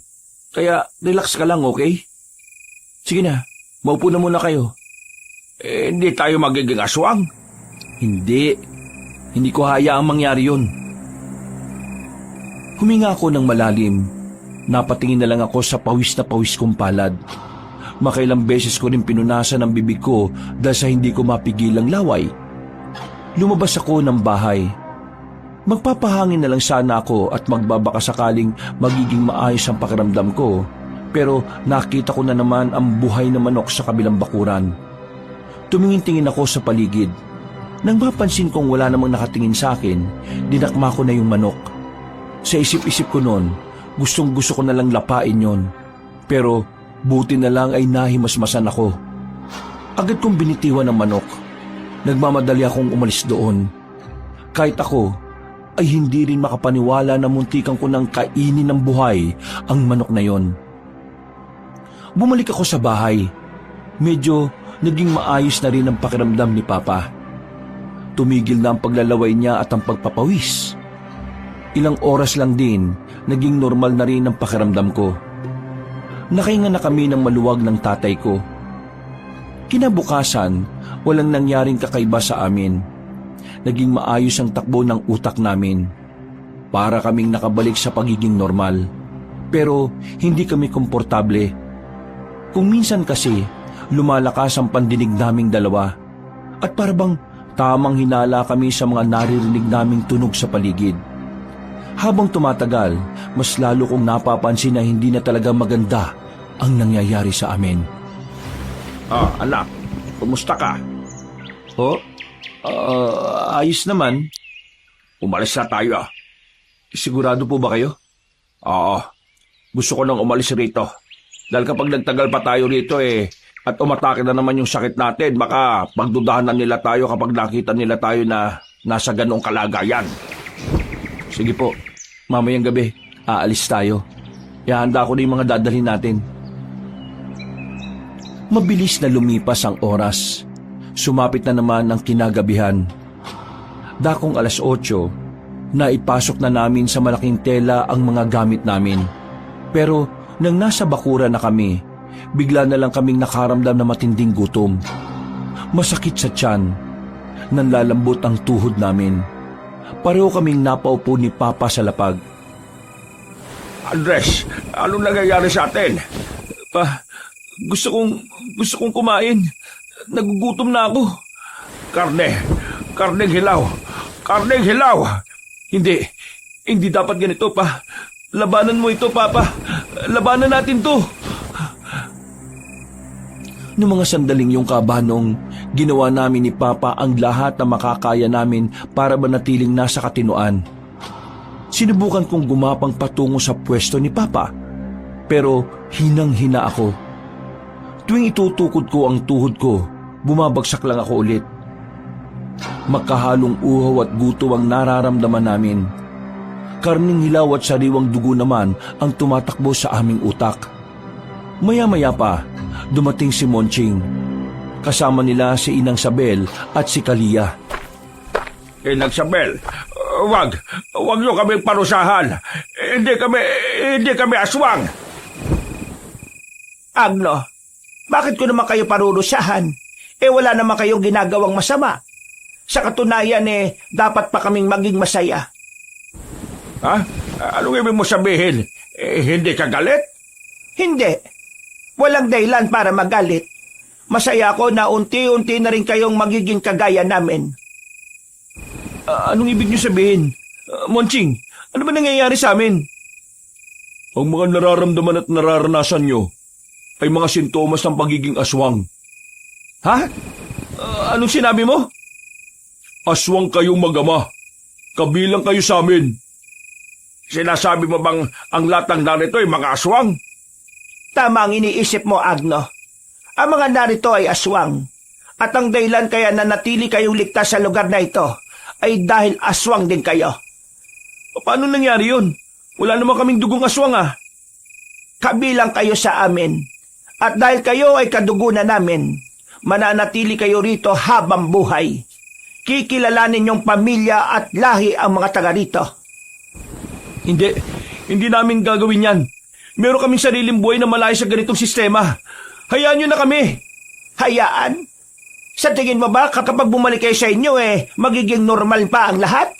Hindi na. Isa na kayong aswang. Palagi kayong matatakam sa karne ng hayop. Palagi kayong matatakam sa laman ng tao. Kaya kung babalik kayo roon, mas malalagay lang ang buhay nyo sa panganib. Maraming papatay sa inyo. Sa oras na malaman ng mga tao na aswang kayo, ay tutugisin nila kayo. Niloko nyo kami. Lalo ka na, Monching. Sabi mo yung mga dayo yung aswang. Kayong lahat pala ang aswang. Masyado kasi kayong bulag. Kaya huli mo na nahalata lahat ng mga palatandaan na nasa baryo kayo ng mga nilalang na hindi normal. Ngayon, kailangan nyo lang tanggapin ang kapalaran ninyo. Magiging kaisa na namin kayo. Kung gusto niyo bang tumagal sa mundong ito, kailangan niyong umiwas sa mga tao. Sila ang magdadala ng panganib sa buhay ninyo. Itong lugar na ito ang natatanging tahanan para sa inyo. Kaya dito kayo manirahan hanggang sa kahuli-hulihan ng buhay ninyo. Hindi ako papayag. Wala ka nang magagawa, Andres. Ito na ang kapalaran ninyo. Manching, dali na sila sa kusina. Bigyan sila ng pagkain bago pa mamatay sa gutom ang mga yan. Ano bang tinitingin-tingin nyo? Dalhin nyo na yung mga yan sa kusina. Para kaming manika na kinaladkad ng mga lalaking malalaki ang katawan. Pagdating namin sa kusina, binalandra lang nila kami. Nilapagan nila kami ng mga sariwang karne, buhay na manok at buhay na pato. Mahal na kayo. Kung hindi nyo kakainin yung mga nasa harapan ninyo, mamamatay kayo sa gutom. Hindi namin kakainin yan. Hindi kami magiging aswang. Aswang na kayo. At sa ayaw at sa gusto ninyo, kailangan yung kainin yan. Pagkatapos yung kumain yan at nagkaroon na rin kayo ng lakas, hintayin nyo na lang ang gabi ng pagbabalik loob. Doon, makakatikim na kayo ng totoong laman loob at karne ng tao. Wisit! Hindi mo na lang sana kami niligtas doon kung ganito rin pala mangyayari sa buhay namin dito. Matuto ka sana magpasalamat, Andres. Hindi lahat nabibigyan ng pangalawang buhay, no? Iniwan nila kami sa tinatawag nilang kusina. Umiikot na ang paningin namin ni Papa noon. Parang kakaunting oras na lang ay malalagutan na kami ng hininga. Kakaibang gutom talaga ang nararamdaman namin. Kaya naman hindi namin maiwasang hindi mapatingin sa manok at pato na naroon. Matalim din ang tingin namin sa hilaw na karne na nakalapag lang sa sahig. Anak, kailangan na natin itong gawin. Ayoko mamatay ka. Ayoko magkahiwalay tayo. Pero pa, kapag ginawa natin to, magiging ganap nasong na tayo kagaya nila. Mas pipiliin ko ng maging aswang kaysa mamatay ka. Sige na! May punto si Papa. Alam kong tama ang sinasabi niya. Pero hindi ko lang talaga matanggap na ganun ang nangyari sa amin. Maya-maya, natagpuan ko na lang ang sarili ko na pilit inaabot ang karne na nasa harapan namin. Para kaming uod ni Papa na gumagapang. Nang mahawakan na namin ang karne, nilapa namin yon na parang mabangis na hayop na matagal nang hindi nakakakain. Naramdaman agad namin ang pagdaloy ng kakaibang lakas sa ugat namin. Parang magic na bigla na lang kaming lumakas. Biglang nabuhay ang buto at dugo namin. Nagawa namin makabangon. Pagtingin ko kay Papa, pulang-pula na ang mga mata niya. Pero wala akong pakialam. Ang tanging tumatakbo sa isipan ko noon ay isunod ng kain ang manok at pato. Kailangan natin to para mabuhay, anak. Kailangan natin to! Dinakma namin ni Papa ang manok at pato. Nilapa namin yon na parang sanay na kami sa gawain yon. Hindi na namin naririnig ang iyak ng manok at pato. Ang tanging naririnig na lang namin ay ang malakas na tibok ng puso namin. Mga ilang minuto lang ang nakalipas, lasog-lasog na ang manok at pato. Nang mahimasmasang kami, napadikit kami sa pader. Nanlalaki ang mga mata namin. Hindi kami makapaniwala na ginawa namin yon.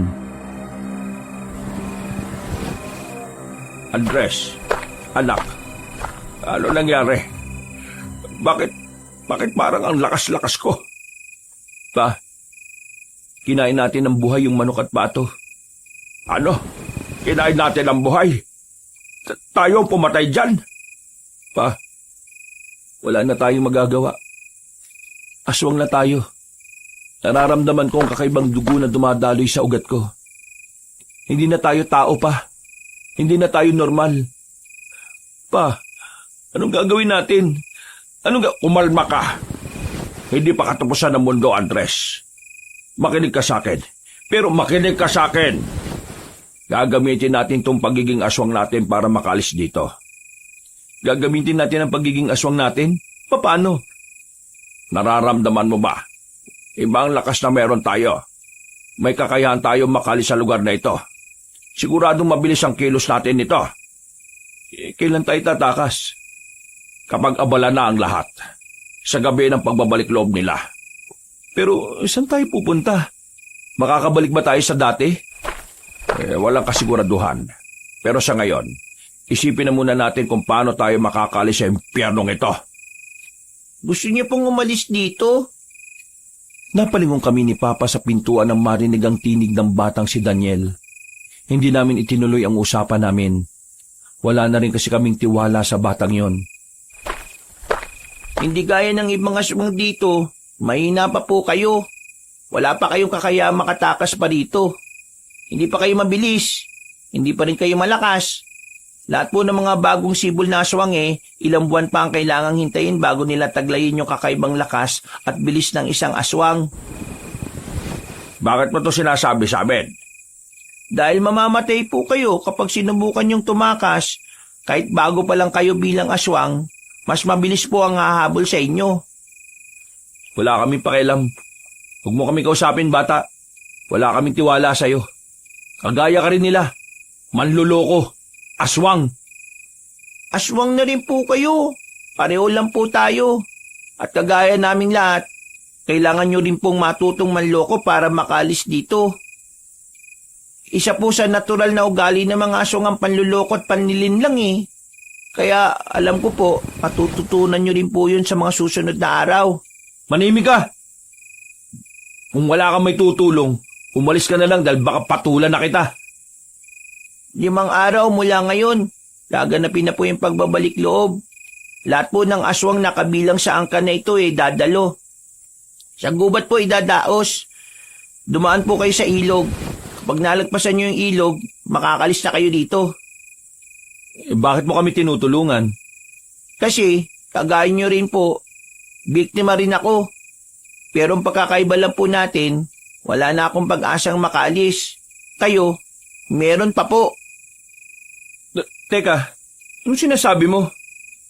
Normal na tao lang din po ako noon, kasama ng mama at papa ko. Namumundo kami para maganap na makakain. Pero nahuli kami ng tauhan ni Inang Sabel. Ginawa nila kaming aswang. Ako, si mama at si papa. Namuhay kami rito at nasanay na lang kami sa ganitong buhay. Pero 2 taon lang po makalipas, namatay ang mama at papa ko nang isama sila sa laban kontra sa mga manunugis. Yung manunugis, sila po yung mga kalaban nating mga aswang. Yun po ang kwento ko. Yun po ang dahilan kung bakit gusto ko po kayong makalabas dito. Kung aalis ka ba sumama ka na rin sa amin. Hindi ka naman pala kagaya nila Hindi po pwede. Kahit sumama rin naman ako sa inyo, wala rin po mangyayari, mamamatay din po ako. Ha? Teka, anong sinasabi mo? Lahat po ng mga aswang dito ay magkakakonekta ng buhay. Noong bago pa lang po ako dito, meron silang ginawa na makapangyarihang ritual na kung saan ang kaluluwa mo at ang kaluluwa ni Inang Sabel ay magiging iisa. Ibig sabihin, magiging isa ang buhay ninyo. Hindi kapag namatay ka, mamamatay din si Inang Sabel? Hindi. Isa ang buhay namin, pero hindi po nakadepende ang buhay niya sa buhay ko. Ang buhay ko po nakadepende sa buhay niya. Teka. Medyo magulo pero naiintindihan ko. Ibig sabihin, kapag pinatay si Inang Sabel, lahat ng aswang dito ay mamamatay. Ayun, ganun na nga po. Kaya nga mas mainam po na umalis na kayo bago pa nila gawin sa inyo yung ritual. Sa oras na magawa na nila yun, hawak na ni Inang Sabel ang buhay ninyo. Kaya habang wala pa, umalis na po kayo. Habang pagmamay-ari nyo pa yung buhay nyo. Huwag na po kayo magsayang ng oras. Kanina, sinasabi mo na mapapahama kami kapag tumakas kami. Tapos ngayon, sinasabi mo na tumakas na kami. Ano ba talaga? Gusto kong tumakas kayo kapag kaya nyo na. Pero hanggat hindi nyo pa po kaya, dito na po muna kayo. Meron po kong alam na paraan para magkaroon na po kayo ng sapat na lakas at bilis para madali kayo makaalis. Ha? Ano bang paraan? Sabihin mo. Kahit na ano gagawin namin. Kailangan nyo pong tumikim ng dugo't laman ng tao. Ha? Hindi mangyayari yan. Ang mga aswang ay mas madaling maging ganap na aswang kapag may dugo na ng tao na dumadaloy sa ugat nila. Kung gusto nyong makaalis, kailangan nyong gawin yun. Anak, wala na tayong ibang paraan Yun na lang. O sige, kung yun lang ang paraan, may alam ako. Sariwang dugo ang kailangan at sariwang laman. Sinasabi mo bang kailangan namin pumaslang ng tao? Hindi. May alam akong pinag-iimbakan ng mga sariwang dugo. Kahit yun lang ang inumin po ninyo, mas effective po yun. Ikaw ang kukuha. Baka naman mapahamak ka. Magkakaroon lang po ng kahulugan ng buhay ko dito kung magagamit ko po ito sa kabutihan Kaya masaya po akong mamatay kung para po ito sa kaikabubuti ng iba. Ay, Diyos ko. Pambirang bata to. Ang bata mo pa para isipin ang mga ganyang bagay Bukas po ng gabi, makita po tayo sa bahay po ninyo. Ibibigay ko na po sa inyo yung sariwang dugo na kailangan po ninyo. Magsasalita pa sana ako nang biglang maglakad na paalis si Daniel. Kahit na papaano, nagkaroon kami ni Papa ng pag-asa. Pagkatapos namin kumain, bumalik na si Monching. Hinatid na nila kami sa bahay namin. Pinabayaan lang nila kami roon dahil kampante silang hindi naman kami makakalayo. Marami-rami kasing nagbabantay sa buong lugar. Humiga na lang kami ni Papa. Naramdaman na namin ang pagod. Kahit busog na kami, hindi pa rin matigil ang gumugulo sa isipan namin. Mas maingay ang utak namin dahil sa pagiging sensitibo ng aming pandinig. Hindi rin kami mapakali. Pakiramdam namin, anumang oras ay may aatake sa amin kahit na wala namang kaming dapat na ikabahala. Anak, Andres, kapag dumating sa puntong kailangan nating mamili kung sino ang dapat mailigtas, pipiliin natin ikaw, ha? Bakit naman kailangan pumili kung pwede namang pareho tayo mailigtas? May mga pagkakataon na kailangan magsakripisyo. At kapag dumating ang oras na yon, gusto kong ako ang gagawa nun para sa'yo. Huwag nga kayo magsalita ng ganyan pa. Hindi nakakatuwa Parang kang namamaalam na Hindi hahanda lang kita sa mga maaaring mangyari. Para kung sakali mangyari, at least, hindi na ganun kasakit, hindi ba? Hindi ka mamamatay. Walang mamamatay. Sabay tayo makakaalis sa impyernong lugar na ito. Hindi na nagsalita si Papa. Narinig ko na lang na humihilik na siya. Pero ako, nanatili akong gising. Hindi pa rin kasi ako makapaniwala noon na isa na akong aswang. Magulong-magulo ang utak ko. Pilit kong iniisip kung papaano kami makakalis doon nang walang napapahamak. Hindi na ako nakatulog noon. Rekta umaga na, sinubukan namin kumain ni Papa ng pagkaing dala ni Monching. At kahit na alam naming wala namang timpla yon, ay parang sarap na sarap pa rin kami. Siguro dahil alam na naming aswang din kami. Mga bandang hapon, dakong 5:00 ay nasa loob lang kami ng bahay ni Papa. Hinihintay namin ang pagdating ni Daniel. Pero naalarma kami nang marinig namin nagsisigawan ng ibang aswang sa di kalayuan. Narinig namin na sinisigaw nila ang pangalan ni Daniel. Sinasabihan yung magnanakaw. Pa, mukhang nahuli siya. Kailangan na nating umalis. Paano yung bata? Kawawa naman. Sinusubukan niya. Pero hindi niya kinaya. Masasayang lang yung sakripisyo na ginawa niya kung hindi tayo makakalis dito. Hintayin na lang natin dumilim. Hindi tayo pwedeng umalis nang may liwanag pa. Nang mga sandaling yon, awang-awa kami kay Daniel. Pinagahagupit siya ng latigo dahil sa pagnanakaw ng dugo. Si Monching na tinuturing na kapatid ni Daniel, wala ring ginagawa.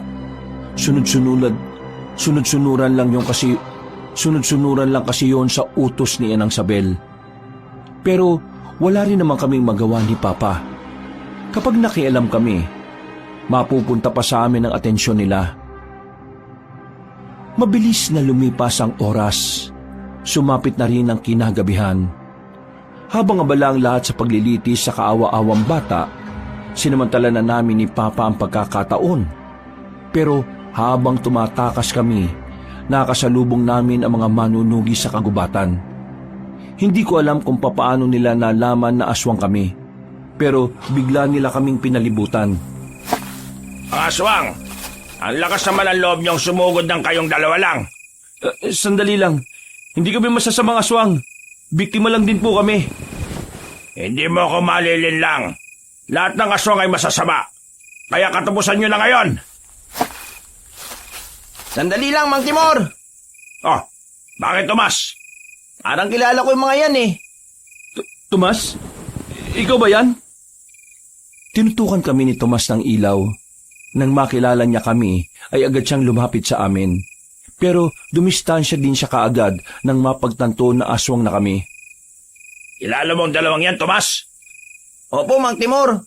Kasama ko silang tumakas sa mga sindikato. Nagkaiwalay kami. Hindi po sila masasamang tao. Pero mga aswang na sila eh. Ano man nangyari, pre? Hindi rin namin alam eh.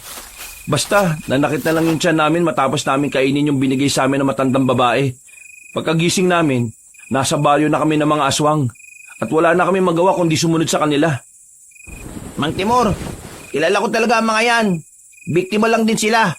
Baka naman may pwede tayong gawin para maibalik sila sa dati. Nagmamakaawa ko sa inyo. Tulungan niyo kami. Hindi namin gusto ng ganitong buhay. Ibalik niyo sana kami sa pagiging normal. Pakiusap. Nakatikim na ba kayo ng dugo o karne ng tao? Hindi pa. Ang nakain lang namin hilaw na karne at boy na pato at manok. Pero hindi pa kami nakakatikim ng kahit na anong dugo o laman ng mula sa tao. Huminga ng malalim ang matandang lalaki. Ibinabanan niya ang hawak niyang itak at nakahinga naman kami ng maluwag ni Papa.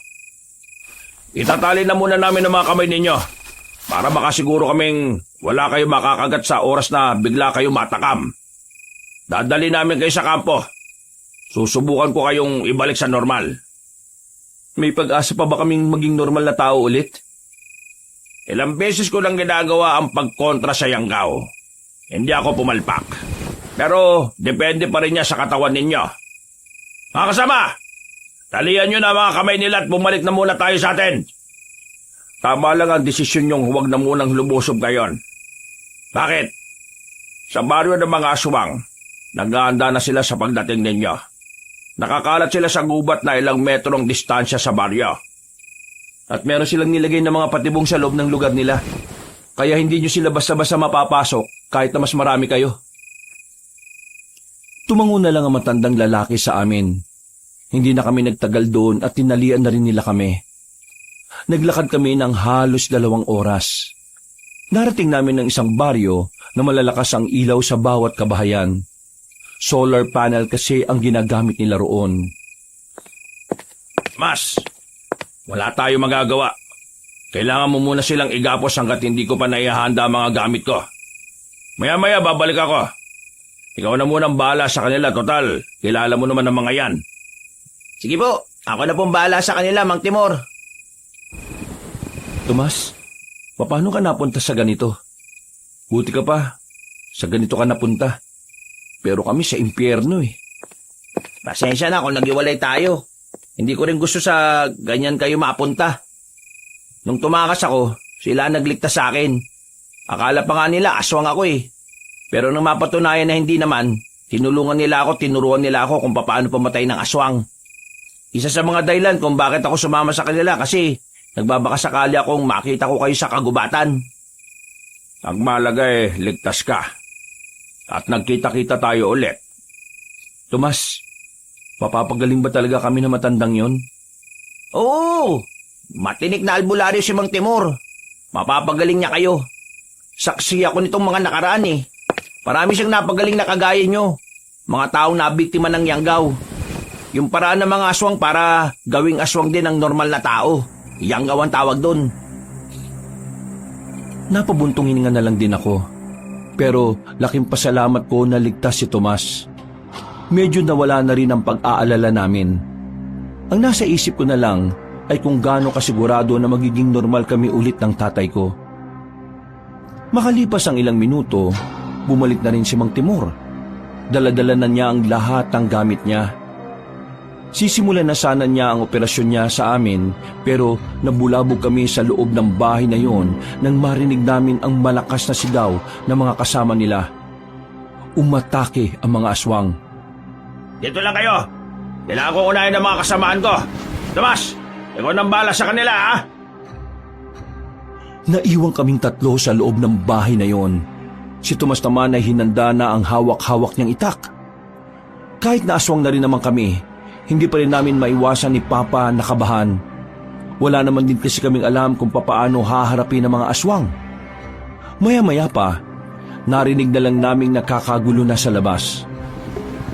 Tomas, delikado na tayo rito. Kailangan na natin umalis dito. Sige, tara. Sumunod kayo sa akin. Pagdating pa lang namin sa bakuran, nakita na namin si Monching. Masama ang tingin niya sa aming dalawa ni Papa. Mga toksil! Hindi kami kagaya nyo. Kaya pasensya ka na. Lumusob si Monching sa amin pero humarang si Tomas. Pinagtatataga niya si Monching ng ilang beses pero maliksikong umilag ang aswang na yon. Maya-maya lang nakita na lang namin na alanganin na ang lagay ni Tomas. Naagaw ni Monching ang itak at nasa aktong itatarak na yon kay Tomas. Pero hindi ko inaasahan ang nagawa ko. Bumilis ang takbo ko palapit kay Tomas para iligtas siya. Binangga ko si Monching at dahil sa ginawa ko, nabitiwan niya ang itak. Kinuha ko yon at ako ang humarap sa kanya. Hindi ko alam kung paano ko nagawa yon, pero ikaw na muna bahala kay Papa, Tomas. Toksil! Isa kang toksil!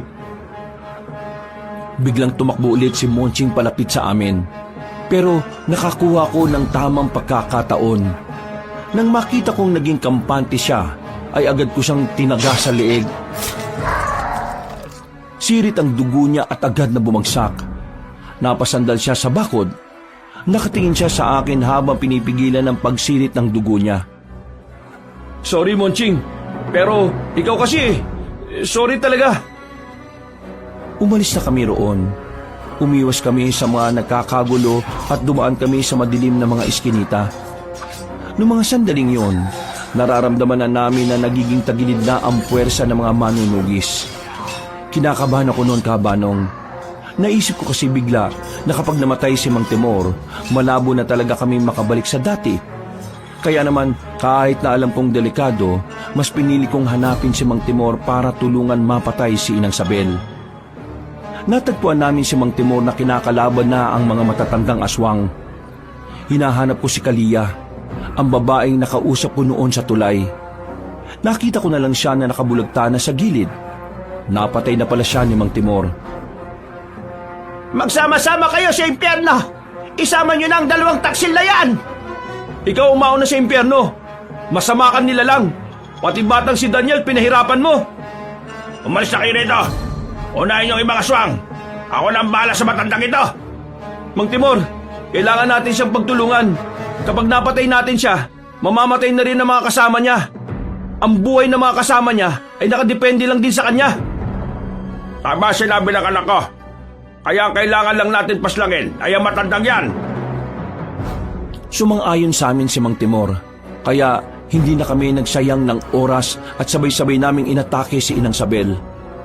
Sa puntong yon, tila nakaramdam na rin siya ng takot. Hindi niya kasi inakala na alam namin ni Papa ang kahinaan niya. Laking pasalamat talaga namin kay Daniel. Kung hindi dahil sa kanya, hindi kami magkakaroon ng lakas ng loob na labanan ng mga aswang. Tumakbo ng tumakbo si Inang Sabel hanggang sa makarating na kami sa kagubatan. Pero hindi na rin siya nakatakas sa amin nang tama na siya ng palaso ni Mang Timor. Pagbagsak niya sa lapag, agad na pinagtatatagan ni Mang Timor ang matandang aswang. Siguro ni Mang Timor na mamamatay na ito sa mismong kinalalagyan nito. Wala pang ilang minuto, narinig na naming nagsigawan na ang mga manunugis. Isang senyales na nanalo na nga sila sa laban. Pagbalik namin, inabutan naming nakabulagta na ang mga aswang. Nagyakapan na lang kami ni Papa sa sobrang tuwa. Maraming salamat sa tulong na ginawa ninyo. Kami ang dapat na magpasalamat sa inyo. Kahit na alam niyong aswang kami, tinanggap niyo pa rin kami rito. Huwag kayong mag-alala. Ngayong wala na mga aswang, maaari ko nang masimulan ng pagtanggal ng yanggaw sa katawan ninyo. Kinaumagahan lang din, inasikaso na rin kami ni Mang Timor. Hindi namin alam ni Papa kung anong mga proseso ang gagawin niya. Pero ang mahalaga na lang sa amin, kailangan namin makabalik sa normal. Para makabalik na rin kami sa dati naming buhay. Halos isang buong maghapon kaming inasikaso ni Mang Timor. Bandang 9:00 na ng gabi nang matapos siya. Wala kaming malay. Ang sabi lang sa amin ni Tomas nang magising kami, hindi raw nahirapan sa amin si Mang Timor. Hindi pa naman daw kasi kumalat ang yanggaw sa buong katawan namin. At nakatulong din ang di namin pagkain ng karne ng tao at pag-inom ng dugo ng tao. Naging matagumpay ang pag-aalis ng yanggaw sa amin. Yun nga lang, kinailangan naming magpahinga ng halos 1 linggo. Ubus na ubus kasi ang lakas namin. Nangayayat din kami dahil kinailangan talagang hindi kami kumain ng kahit na ano. Pinapainom lang kami ng gamot ni Mang Timor. Magaling na kayong dalawa. Normal na tao na kayo ulit. Sa susunod, kahit anong gutom nyo, wag na wag kayong tatanggap ng pagkain sa mga hindi nyo namang kilala. Lalo na kung bigla-bigla nyo nalang makakasalubong sa daan. Sige, maraming salamat ulit. Tatandaan namin ang mga paalala ninyo. Mang Timor, maraming salamat ha. Sana marami ka pang matulungan. O paano? Uwi na ba kayo nito? Ihatid na namin kayo. Tomas, kailangan mo na rin sumama sa kanila. Di ba sabi mo, may kailangan ka pang gawin para sa anak mo? Napamahal na kasi ako dito, Mang Timor eh. Pwede ka rin naman bumalik dito, kahit na anong oras. Wala namang problema yon. Unahin mo ang anak mo. Sige, basta huwag niyo akong kakalimutan dito ha. Napangiti na lang ako ng mga sandaling yun, Kabanong. Hindi ko inakala na darating ang puntong magkakasama-sama pa rin kami. Medyo may lungkot pa rin dahil naisip namin ang iba naming kasamahan na nabiktima ng mga sindikato. Wala na kasi kaming balita sa kanila. At kahit na sinabi naman namin sa pulis sa mga pangyayaring yon, wala rin namang nangyari. Mula noon, kahit na kailan, ay hindi na kami nagtiwala sa mga agency na naghahanap ng mga gustong magkatrabaho. Nagkaroon na kami ng trauma. Ayaw na naming maulit na dahil sa paghahanap ng trabaho, napadpad pa kami sa pugad ng mga aswang.